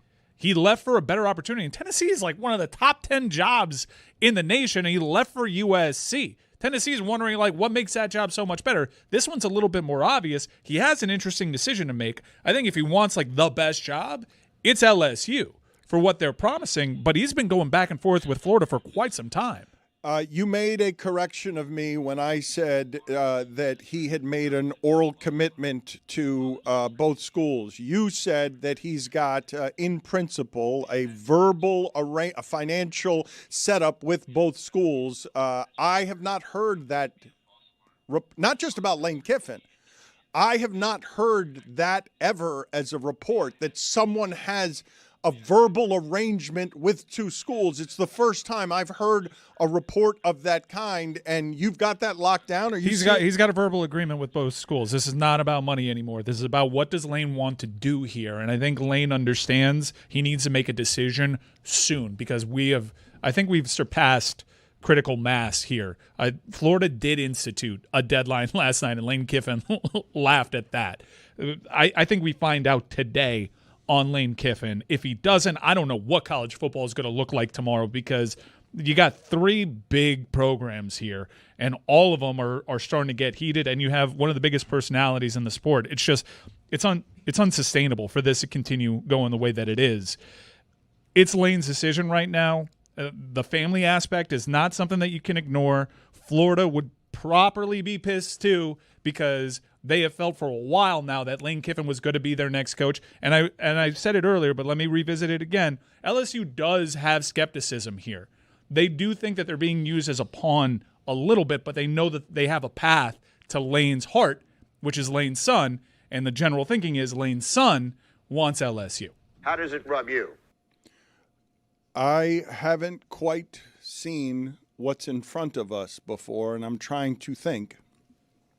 I'm going through the data bank, the library, trying to think of a situation that looks exactly like this one when I think of coveted coach, possibly. Who doesn't recruit. And the deal points around this, bake that into the deal, Dan. We know you don't want to recruit, so who do you want on your staff that will recruit, and how much NIL do you need? I am used to coaches upgrading. I am used to coaches leaving schools before bowl games. I am not used to a team with a championship chance thinking about firing its coach, giving the consideration to firing its coach before we've even gotten to the playoff portion of this. Before a championship chance. Like that's not something, I don't even know. I'm trying to think of what's comparable to a coach. I've seen coaches leave before the bowl game. I've seen coaches leave before December or at the beginning of December. I have not seen a coach throw away an alleged championship chance. They have their biggest rival next Saturday. It's the biggest game in program history to solidify at the very least a first-round bye. You've got one loss in an SEC where Alabama and Texas and a whole bunch of other schools are looking up at you in the rankings. Another thing I want to revisit is this will indeed be a record-setting salary for a head coach. It will far surpass that of Kirby Smart's. Good spot to be in if you're Lane Kiffin. No one can tell you anything about anything. They can't set timelines for you. You don't have to respect anything that anyone is giving you in the way of timelines. Not Mississippi, not Florida, and not LSU. You have all of the power here for as long as you're willing to endure this part of it. And I think he's willing to endure this part of it because I will tell you, no matter how much we do this optically, this is never and has never been about the kids. It's not about education. It's not about anything other than how do the coaches get to the next spot that is better than the spot they already are so that they can have a lifetime of security for their family. At least the kids aren't victims the way that they used to be, Dan, because I understand your point, but they're less victims now than they've ever been. It is a lot about the kids. And it's the Jerrys and Joes. Let's go ahead and talk about some other quote-unquote kids that nobody is going to feel bad for today. But I did think it was interesting yesterday when the headlines started coming out that the Lakers were firing both of the bus kids from their scouting departments. And I know that Nepo babies are not viewed they work hard. By the majority of the public as victims. However, the story of the Lakers, as much as it's been told, the part that goes unnoticed often, and it's weird that it goes unnoticed, is that the Buss family hasn't been rich the way that other sports owners have been rich, where they make their money elsewhere and then the ownership of the team is a plaything on the side, a hobby, a money-making vehicle that is just a different oil well in their portfolio. The Lakers have been, and you've heard me say this before, a mom and pop business for a long time. I cannot imagine the heartbreak and the hurt and all of the dysfunction in the family of the Buss kids, wherever it is that people fight over money and power inside of families. For the Buss kids to realize that the end of everything they've done with their father's business is you're fired. The new people don't want you. You're gone. Get out of here. Hold on. Are you doing this? It's one in particular, right? Jeannie Buss is the one that's kind of been chopping heads across the family. And when they did the sale, I was listening to Brian Windhorst earlier today, that each kid got about a hair less than $1 billion each. Yeah. So it's not like they're cutting and being like, damn, where am I going to go eat? They got $100 million. Oh, no. Wait a minute. What do you mean I can't do this? I am looking at this. I'm not looking, and I get why most people would simply look at the money. Yes. Those kids have been fighting Jeannie Buss. Those boys have been fighting Jeannie Buss the entirety of their tenures. Jeannie Buss has I'm just talking about family dysfunction here and what it means to be cut out of your dad's thing when you care about the basketball portion of this. The Buss family is only associated with basketball. Any power those kids, those boys have in Los Angeles is born of having that last name. And that last name is being diluted right now by please leave. We don't want you around anything that's basketball related. Well, now the power will come from having $1 billion each. Understood. But and they still have the last name. Their name is still good. And Tony mentioned it. Their heads got chopped off by their sister early on. Right. They never cared about this franchise the way that she did. Everybody's been handsomely rewarded. They are not victims here. They are great. They are doing so good. Jay Moore is the richest comedian in the history of stand-up. Do you understand that? You guys always do this with money, and the thing that I think that you ignore because of just the sheer number of unhappy rich people I know is where it is that people get their identity and their name identity on things. My rich friends, yes. They are not my weather friends and they are not my math friends. They're just my money friends. Right, but the narrative around the brothers was that they never really cared about this anyways. Oh, and but that's why that's Jeannie ascended to power. That's not true. It's not true. Dan's correct in the sense where Jeannie was the one that. So there's always been a vote divided by the 5 Buss kids on selling the team or not selling the team. Jeannie was always on the not sell the team part, but then was able to move over to the sell the team part when she got guarantees that she was going to be the governor for the team in a way that cuts everybody else out of the deal.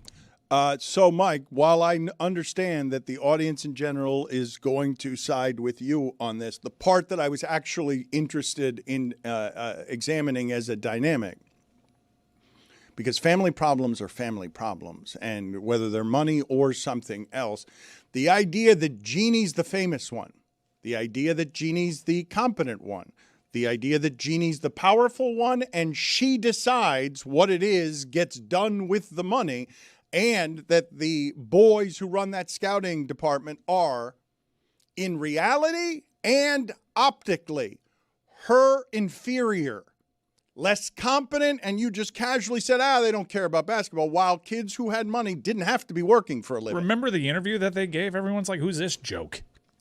They didn't want to be jokes, though. The bus boys didn't want to be jokes. He was wearing an Ed Hardy shirt. The bus boys. Von Dutch bedazzled hat. Poor guys are going to have to work as bus boys because they only got $1 billion. They were looking like Chris Angel, the mind freak. That is true. The bus boys are going to make for very poor martyrs. The part that I was more interested in examining is, no matter how much money you or your family have, your sister being better than you at everything always is something that leaves marks. And you as a family always fighting over the money and power so that you don't like your sister, you don't get along with your sister, and your sister is always the one making the decisions on things. I know nobody's going to feel bad for the busboys because of $1 billion, but I just was saying to you how embarrassing it must be for your late father to have cared about something that way. And the punctuation on your career there is not unlike Tony's punctuation when talking to Ariel Helwani. Oh, just a avalanche of incompetence. It's a tough name. Wow. It's not lost on me. From the top rope from you, by the way. You're referring to them as busboys. That was and wild. It couldn't be further from the truth in terms of an occupation and the reality. They're all Billy Madison squirting sunblock on their nipples. But they Nudie Magazine Day! And you, Golden State Golden Yellow Jacket guy over there. Hey, Penguin. Oh, wow. What are you doing here? Why don't we pull up that sound, huh? You think that Have a pickle race. You think that Golden State Golden Jackets is as bad as That was a bad one. It was Possibly worse. Agreed. Possibly worse. Agreed. It was a bad one. I cannot dispute that it was a bad one. You got that exactly right. I did that very poorly. I'm embarrassed by it. It is a mark that has been left on me that stings and hurts, just like leaving peanut shells in the staircase. A shame I've carried with me for 24 hours. It means Golden State, Georgia Tech Yellow Jackets. Yeah. Worse. Right, Sorry. Put them next to each other. Where's Judge Zaslow? Where is he? Certainly mine was easier. You're just saying the wrong thing. Like, he's just like struggling to say. He's saying the right thing, but saying it incorrectly. But he never says it. He never gets it right. Both you guys have Chris Cody on your side. It is clear. It's a tough name. Wow. Jeremy, whoa, in the background. Jeremy, please. I just couldn't believe it. Do a hip thrust with confidence, damn it. Me? He has 2 Emmys. That doesn't matter. Can he hip thrust? Please put Dave Damashek in the picture-in-picture as he gets ready for his Football America hit to talk football. He is trying to be a gemstone here, and he is waiting to come on. I don't want to hear from him yet. He's going to begin yammering when we get to his segment. But I simply want visually for people to see him.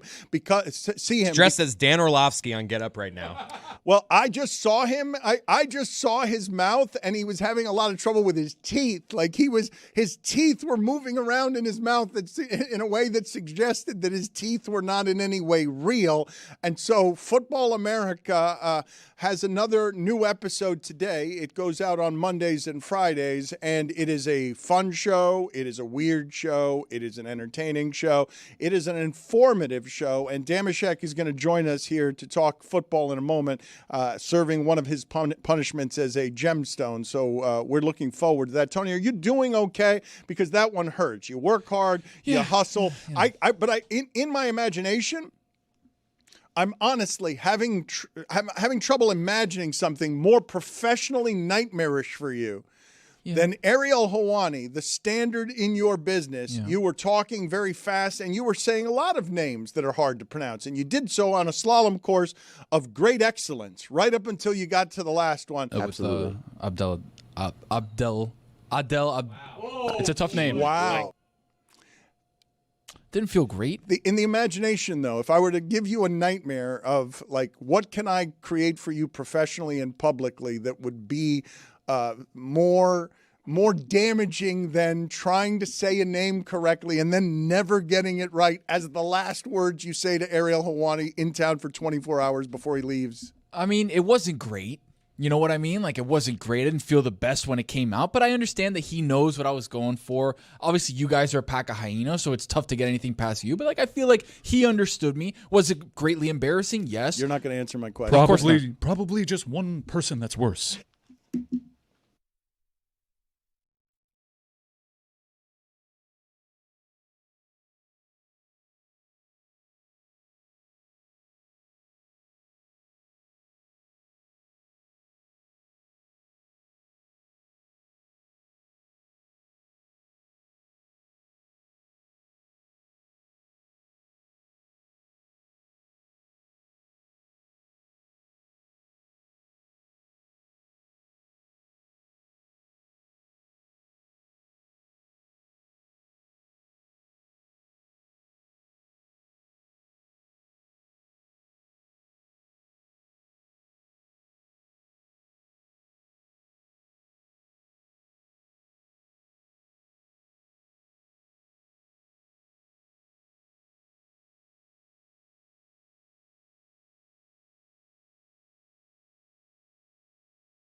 Oh, to have a ticket to Rams Bucks.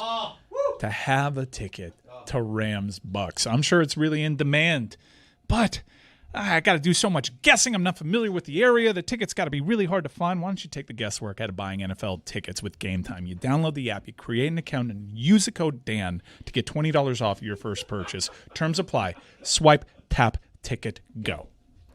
He's a television writer. He's the host of the latest Meadowlark football podcast, Football America.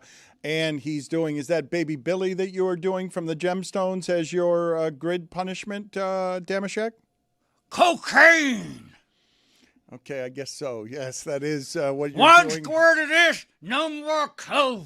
I got to get rid of these teeth. Now, go on, get now. It is hard to talk with Good those impression. teeth. Yeah, I love great Hunter Biden. It was a good impression. I thought it was Conor McGregor. Can you just put them back in though for the first bit of analysis here? I just like the first bit of football analysis if you can do it in character. Give me some current playoff teams who can't afford to lose in Week 12. Now, Eli, I want to talk about pigskin much as you do now, but I'm going to talk about the Buss family. They're from Hollywood. They understand show business, something you don't get.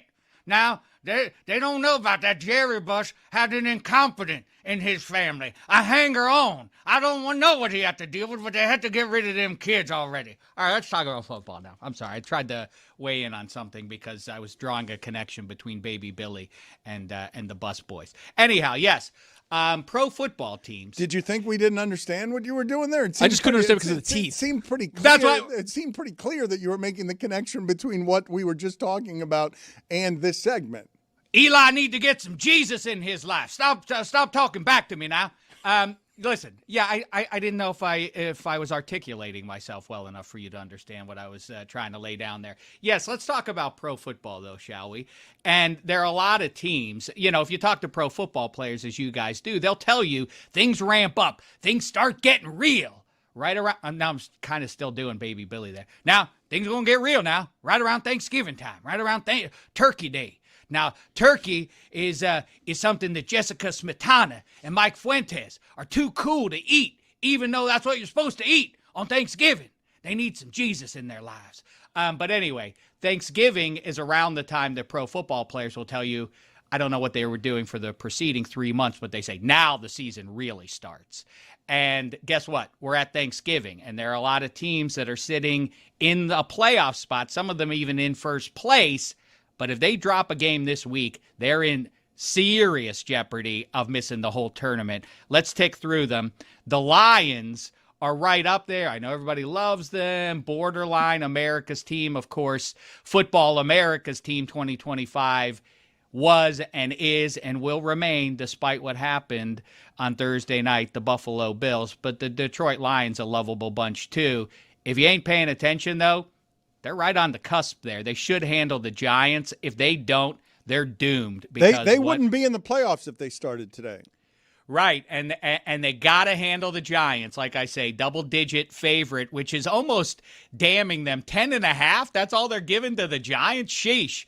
I think Vegas is starting to catch on that without Ben Johnson, they are on, as we talked about a few months ago, they are on a gentle decline while the Bills are ascending ever so slightly. The Bills are not ascending. How do you have that? No, see, I still have the teeth in. I meant to say Bears. The Bears are the embarrassing. Bears. Ben Johnson has that team tracking right. Like I say all the time, there is a case to be made that as important as the quarterback is, the guy at the trigger obviously is who you want. But the guy in his ear, the guy calling the plays, may be more significant. Who would you rather have? Ben Johnson on your staff? We may decide by the end of this season that Jared Goff was less important than Ben Johnson was to what the Lions were doing, and you could make the same case for Brock Purdy or Mac Jones up there with Shanny in San Francisco, and so it goes. So the Lions desperately need to take care of business because they've got a tough road to hoe after this one. Everybody has talked about the Kansas City Chiefs, but there's just no more room for them to fall back. The problem is the Indianapolis Colts also desperately need to win. I think people are not really paying much attention to it, or maybe they just don't want this to be a reality. But beware them Jacksonville Jaguars. They're right behind them, and if the Colts lose at KC this weekend, the Jags are going to be hovering right there, as are the Houston Texans. It's conceivable that the feel-good story of 2025 may evaporate somewhere in Act 3 here. The Steelers desperately need to win this one. I'll say it right now. They ain't getting to double digits if they lose to the Bears this week. They have 4 heavyweights upcoming with Detroit, Buffalo, and 2 with the Ravens. And then the Dolphins. The Bucks. Yeah, well, the Dolphins are in some. Yeah, they also mix in the Dolphins there. And before you get to the Bucs, though, Aaron Rodgers is going to try and play with a broken wrist. I mean, I think it's a terrible idea. It's been floated that Mike Tomlin feels like he has to start Aaron Rodgers. If Aaron wants to play, he's not going to say no to him. If that's the case, I don't know what. That sounds insane to me if it's not good for the team or if it's not the best option for the team. And, Mina Kimes said it. She and I have gone back and forth about this. It's pretty clear if you're watching Aaron Rodgers. A lot of people have a hard time distinguishing the name brand versus the current reality of it. Aaron Rodgers in his prime is not what you're getting in Pittsburgh. Obviously, to people who are watching, he's having trouble moving around and he's prioritizing not getting smacked. I get it. He understands his own mortality. He's in his 40s, as we've talked about. Again, now he has a broken left wrist. He has a ball in his throwing hand. How's he going to defend himself? What he's going to do is he's going to turtle up like Peyton did, like Brady did, and like all old men do when sizable men are chasing him around on the field. So it's a terrible idea to throw Aaron out there. The reality, this is not Aaron Rodgers in his prime. Everybody's got to get clear about this in their brains here. I'm not saying that Mason Rudolph is better than Aaron Rodgers in 2011. I'm saying right now with an Aaron Rodgers who doesn't want to get hit and now has now is going to be further incented to defend himself. You're going to put him out on the field instead of Mason Rudolph? Insane. Dave, it's been shocking to see how different Aaron Rodgers is in the pocket when there's pressure coming. It doesn't even have to be intense pressure. He is so scared of getting hit, and I think you're absolutely right. You couple that with a broken wrist, he's going to be extra jumpy. You'd be better off with the backup. Put this on the poll, please, at Le Batard Show. Do old men turtle up when large men chase them, yes or no? It is weird to watch all of that. And before we go any further, though, when you're putting both the Colts and the Chiefs in the category of needing to win the game this weekend, the Colts through 11 weeks, okay, higher points per drive than any team other than the 2007 Patriots, the undefeated one with Randy Moss and Tom Brady, or the 2018 Saints of Drew Brees. This is an offense that is really historically strong. And while Mina Kimes goes on the Foxworth show and says that the Colts are a better team than the Chiefs, she also can't see Mahomes losing 3 in a row when the last one is needed to save their season. So where are you on that? I'm going to take the Chiefs at home. I guess I'm maybe one of the curmudgeons I like to make fun of that until you see it, you don't believe it. I'm going to ride with Mahomes. I think he understands the stakes of where they are now, that they just simply can't afford to drop one, and I'll take Mahomes over Indiana Dimes or whatever his name is. But the other thing is we saw the Texans are on the rise, and like I say, the Jags have just a cakewalk. The math favors Jacksonville down the stretch. They have a cupcake schedule aside from a trip to Denver the rest of the way. They should win out pretty much after this week. The Colts schedule is more fraught. It's as simple as that. So if they can go into Arrowhead, and I was talking about this the day after the Super Bowl when the Eagles just sort of felt like the Emperor has no clothes. I mean, is that in fact the carryover? Is it in fact what was the dam broken emotionally and spiritually and otherwise, that like, oh yeah, they're human, they bleed, these Chiefs, and it feels kind of like the NFL figured something out that the Chiefs showed them, like, oh yeah, they're just human beings. They're just people like us after all. Yeah, but what do you do? What do you do with the I have a little runny nose like baby Billy, like I'm doing cocaine. I'm not doing that. What do you do, though, with the fact that our perception on the Chiefs is wrong? Their offense per drive is better than any offense they've had with Mahomes. Like, I'm not making that up. In terms of scoring per drive, they score more touchdowns per drive with this offense than they ever have. They're just losing the close games. This is what's happening with the analysis of the Texans here recently. You understand that the Texans were 0-5 in one-score games, and now should C.J. Stroud be replaced by Davis Mills because they've won? They're 3-0 in their last 3 one-score games. Like, I don't think Davis Mills has that ability. Do you?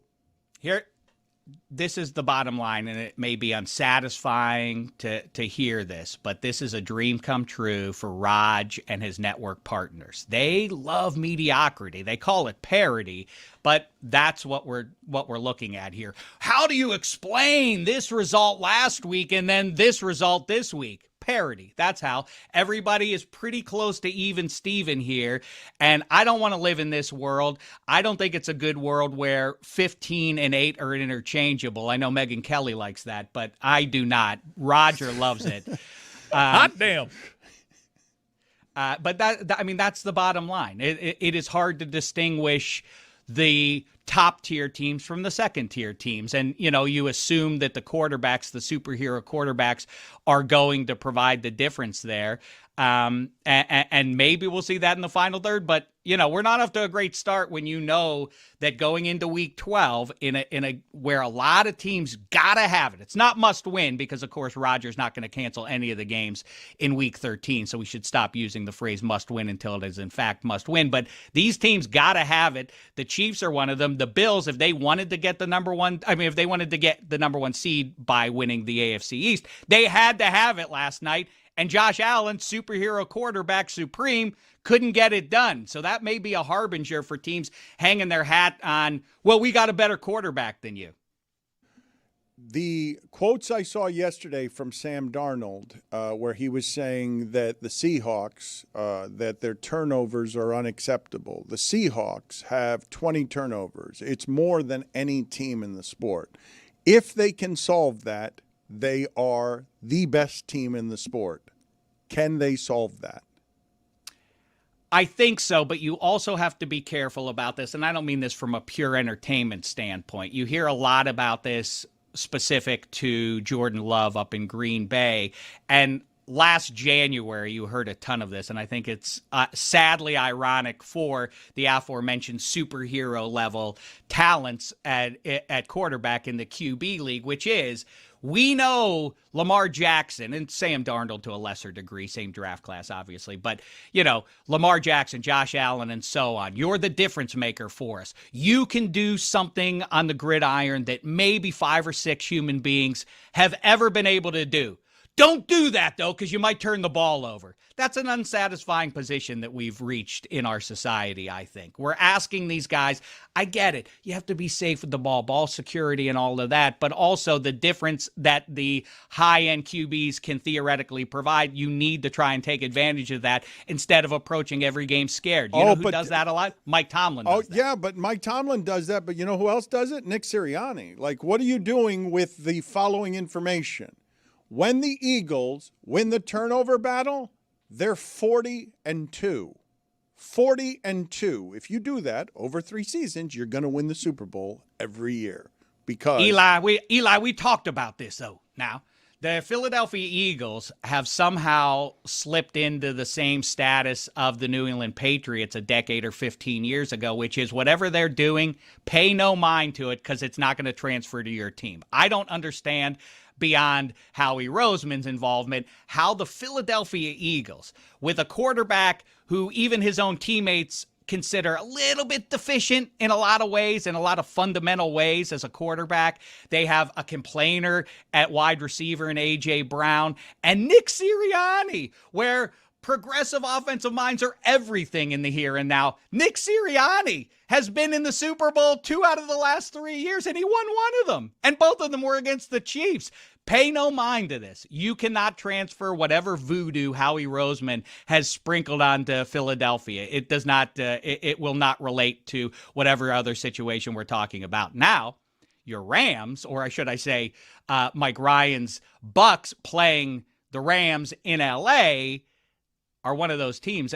Both the Bucks and L.A. better have this one. If the Rams drop this one, you're absolutely right. The Seahawks are this quiet team back there, and I think on the big stage a week ago, a lot of people were expecting a little bit more out of Sam Darnold, and I get it if you're pessimistic based on the way he wound down 2024. He wasn't great in a big spot, but if they can get that right, they do get the Rams one more time. The division can be theirs, and so, believe it or not, can be the number 1 seed. Dave, if you got up right now and you went to brunch at the Ivy, how many of the waiters leave you headshots? You are giving off producer, pal.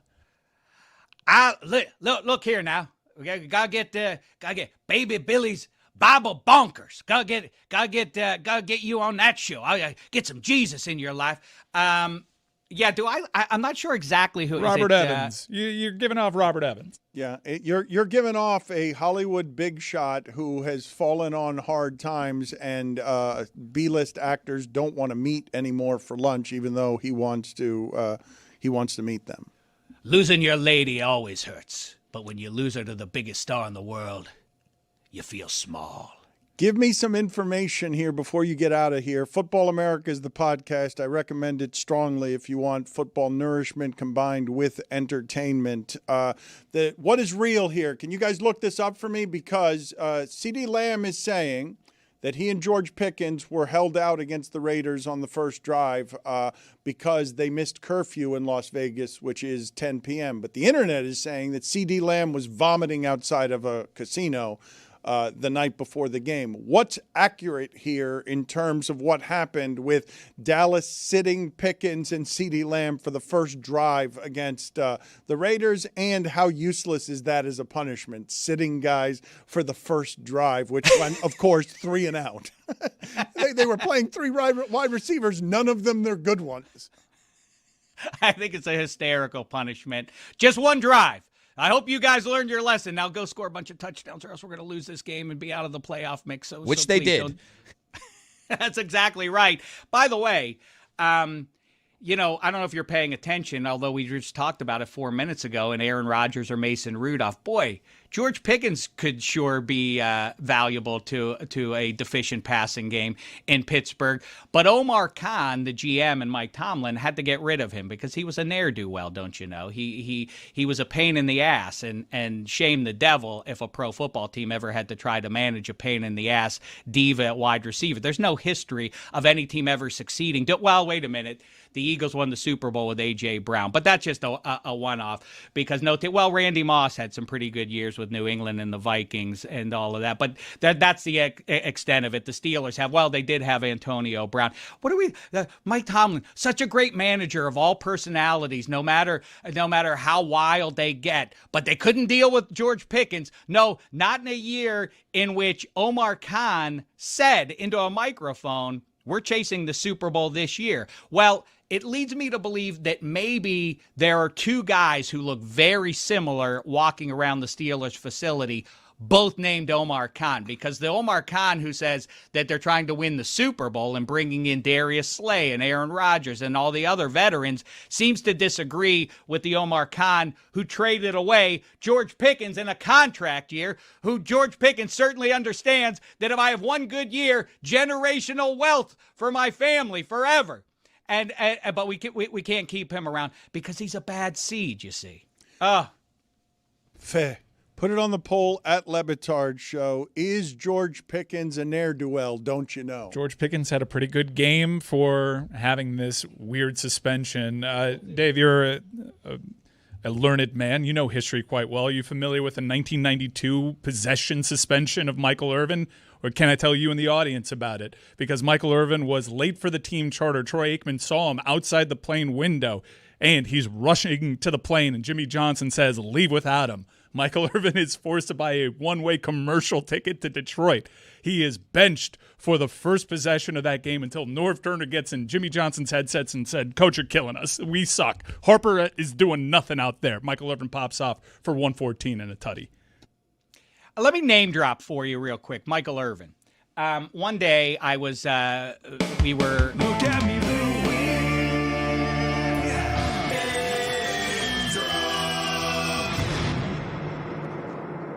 One day I was having a catch with Hall of Fame wide receiver Michael Irvin down on the gridiron, down on the field at Indianapolis around the Combine, I believe.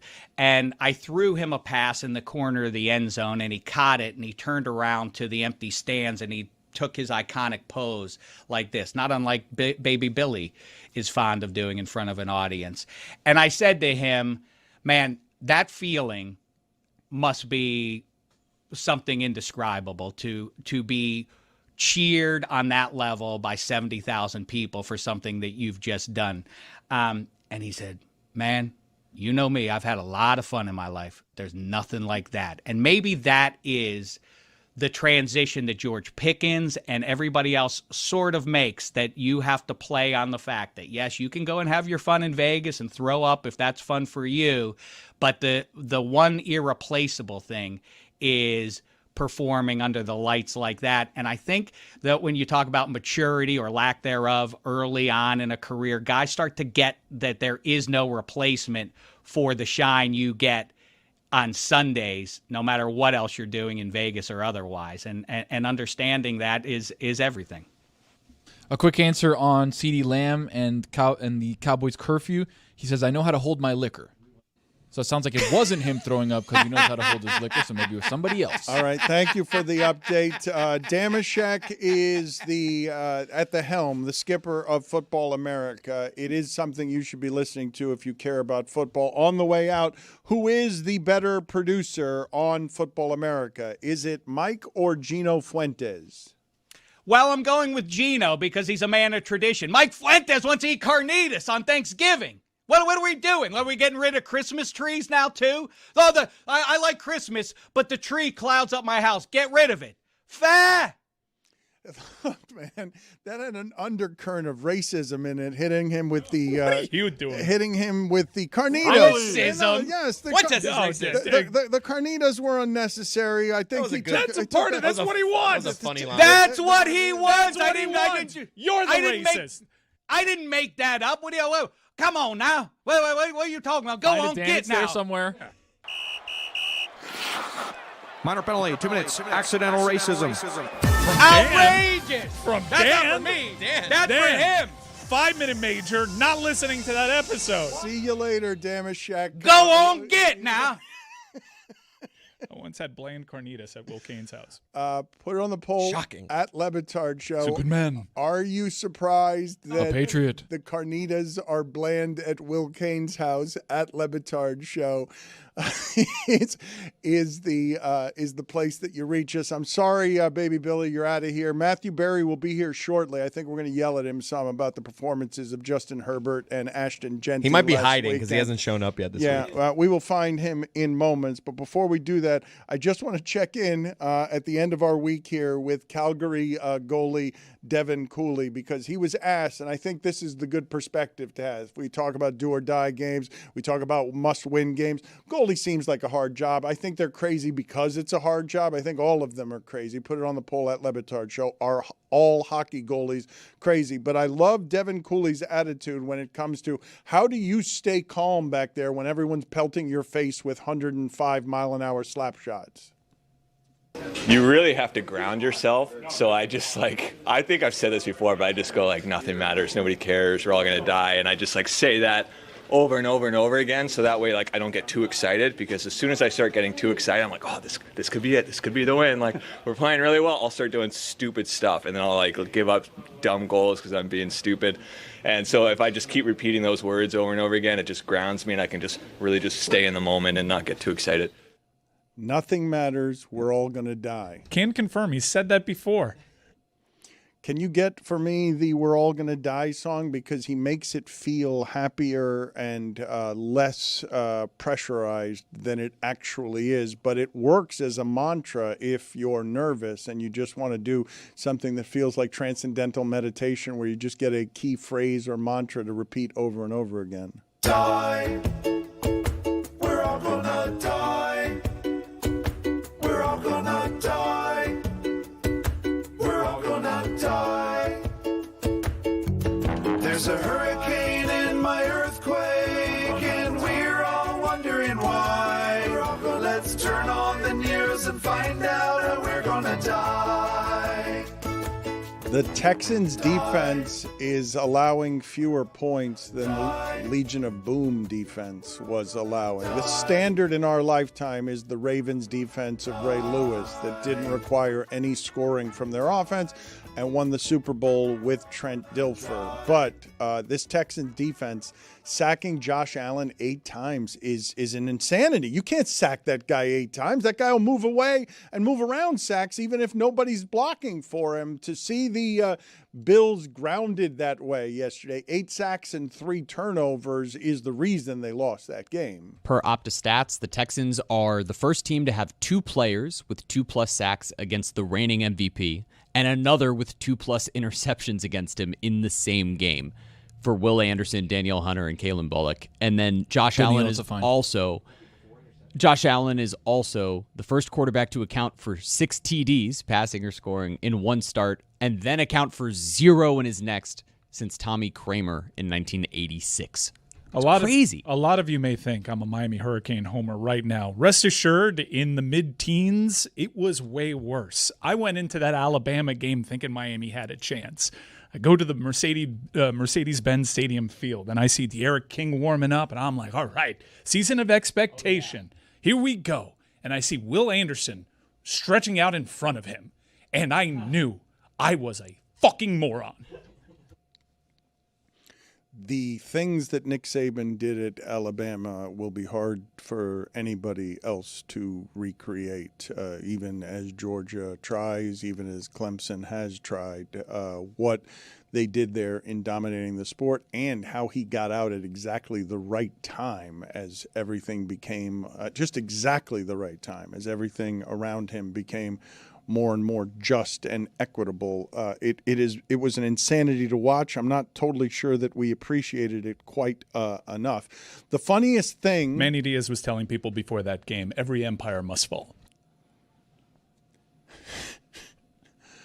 I mean, Lane Kiffin telling us just flatly that every time when he was at Alabama, they walked on the field and they looked at their sideline and they looked at the other sideline, and him and Saban knew that they always had the better players. Makes me circle back around here to the Lane Kiffin conversation. Mike, things have escalated this morning. You are doing some reporting that no one else is doing. I don't know how you feel about Ariel Helwani questioning your credentials to your face by saying, how does he know this? Who are your sources? Why is it that he's reporting this and I'm not hearing this anywhere else? You were interested in this last night, saying that it was beginning to go crazy. I was texting you privately. But this morning, but what were you hearing last night versus where it's escalated to this morning, where Mississippi is so fed up with this? Go ahead, Mississippi. I dare you. Go ahead and fire him. I dare you to fire him, Mississippi. See how that goes for you. I love Lane Kiffin. He's my favorite personality in college football. He is consistent, man. He doesn't give an F. He doesn't. Like, Lane's got to do what's right for Lane right now, and I think over the course of 20 years since the last time he did this, he's kind of earned that. I think in the heart of hearts of Ole Miss supporters, they'd admit to that. But this is really, really funny what's going on, because Florida for 2 weeks has been back-channeling for longer than that. This honestly dates back a year with Lane Kiffin, this pursuit, really. And Florida has felt really confident this entire time. They're starting to get nervous. Last night they had a deadline for Lane Kiffin, and there was no way in hell Lane Kiffin was going to adhere to that deadline. Now, as I've said earlier, I do think we're reaching critical mass here. I don't understand how Ole Miss is on a bye, and they're aided by that, but they are furious, and I understand where they're coming from right now. This is as fascinating as this can get. I don't see how this story evolves. Lane has everything that he wants right now. The numbers, he's going to be the highest paid coach in the sport. He's going to have a record-setting NIL package. He's going to get to do whatever he wants with his staff. This is up to Lane and his family, and do not gloss over the family aspect of this. No, I would say the fact that his family was being sent out to these places on reconnaissance missions as advanced scouts, and it was being reported that his family was in places. I would say that the only thing that matters here, because the jobs are going to end up being similar, and he can ask for whatever he wants. He can pit them against each other. He can keep asking for things. But I would assume that the deciding factor will end up being, where does your family want to be? Because Dad's not going to be home a whole lot. Like, if you better be in a city.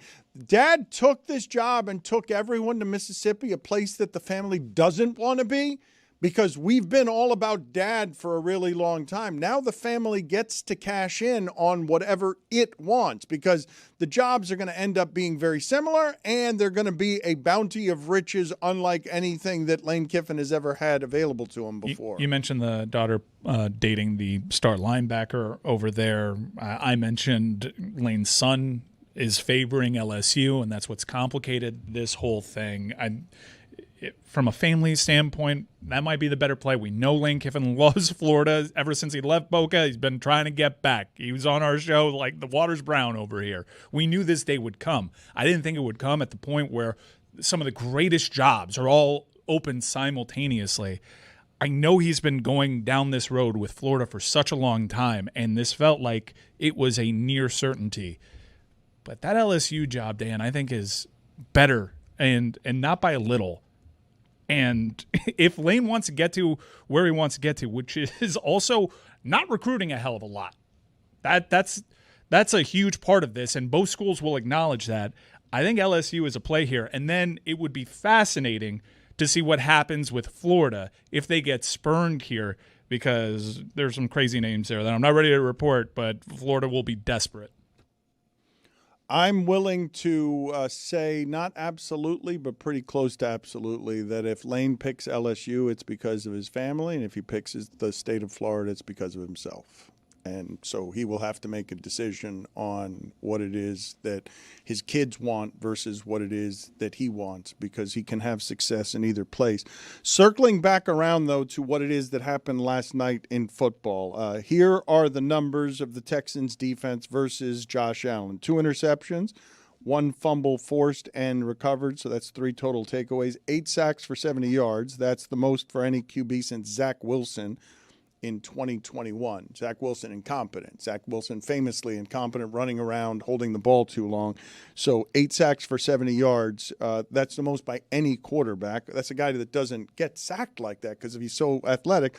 11 QB hits, 12 QB pressures. The Bills were 0-2 in the red zone, and Josh Allen was pressured on 33% of his dropbacks. This is the full Josh Allen experience from week to week, right? You have the week where he looks like just the best player on the planet, right? Where he's got 3 rushing touchdowns, 3 throwing touchdowns, and it's like, oh, this guy's kind of unstoppable. And then the next week he plays a defense that's actually really good, and then reverts back to like 2020 Josh Allen, where it's like, why is he doing this? He's throwing the ball behind his back kind of thing, where it's like, this is the full gambit of what's going on with Josh Allen. I thought this was fixed, Dan. I thought this was like, all right, he's past all those weird things he used to do, and it's like now he's kind of reverting back. He won the MVP because he became more risk averse, and they coached the turnovers after him. This year, they've beaten the good quarterbacks.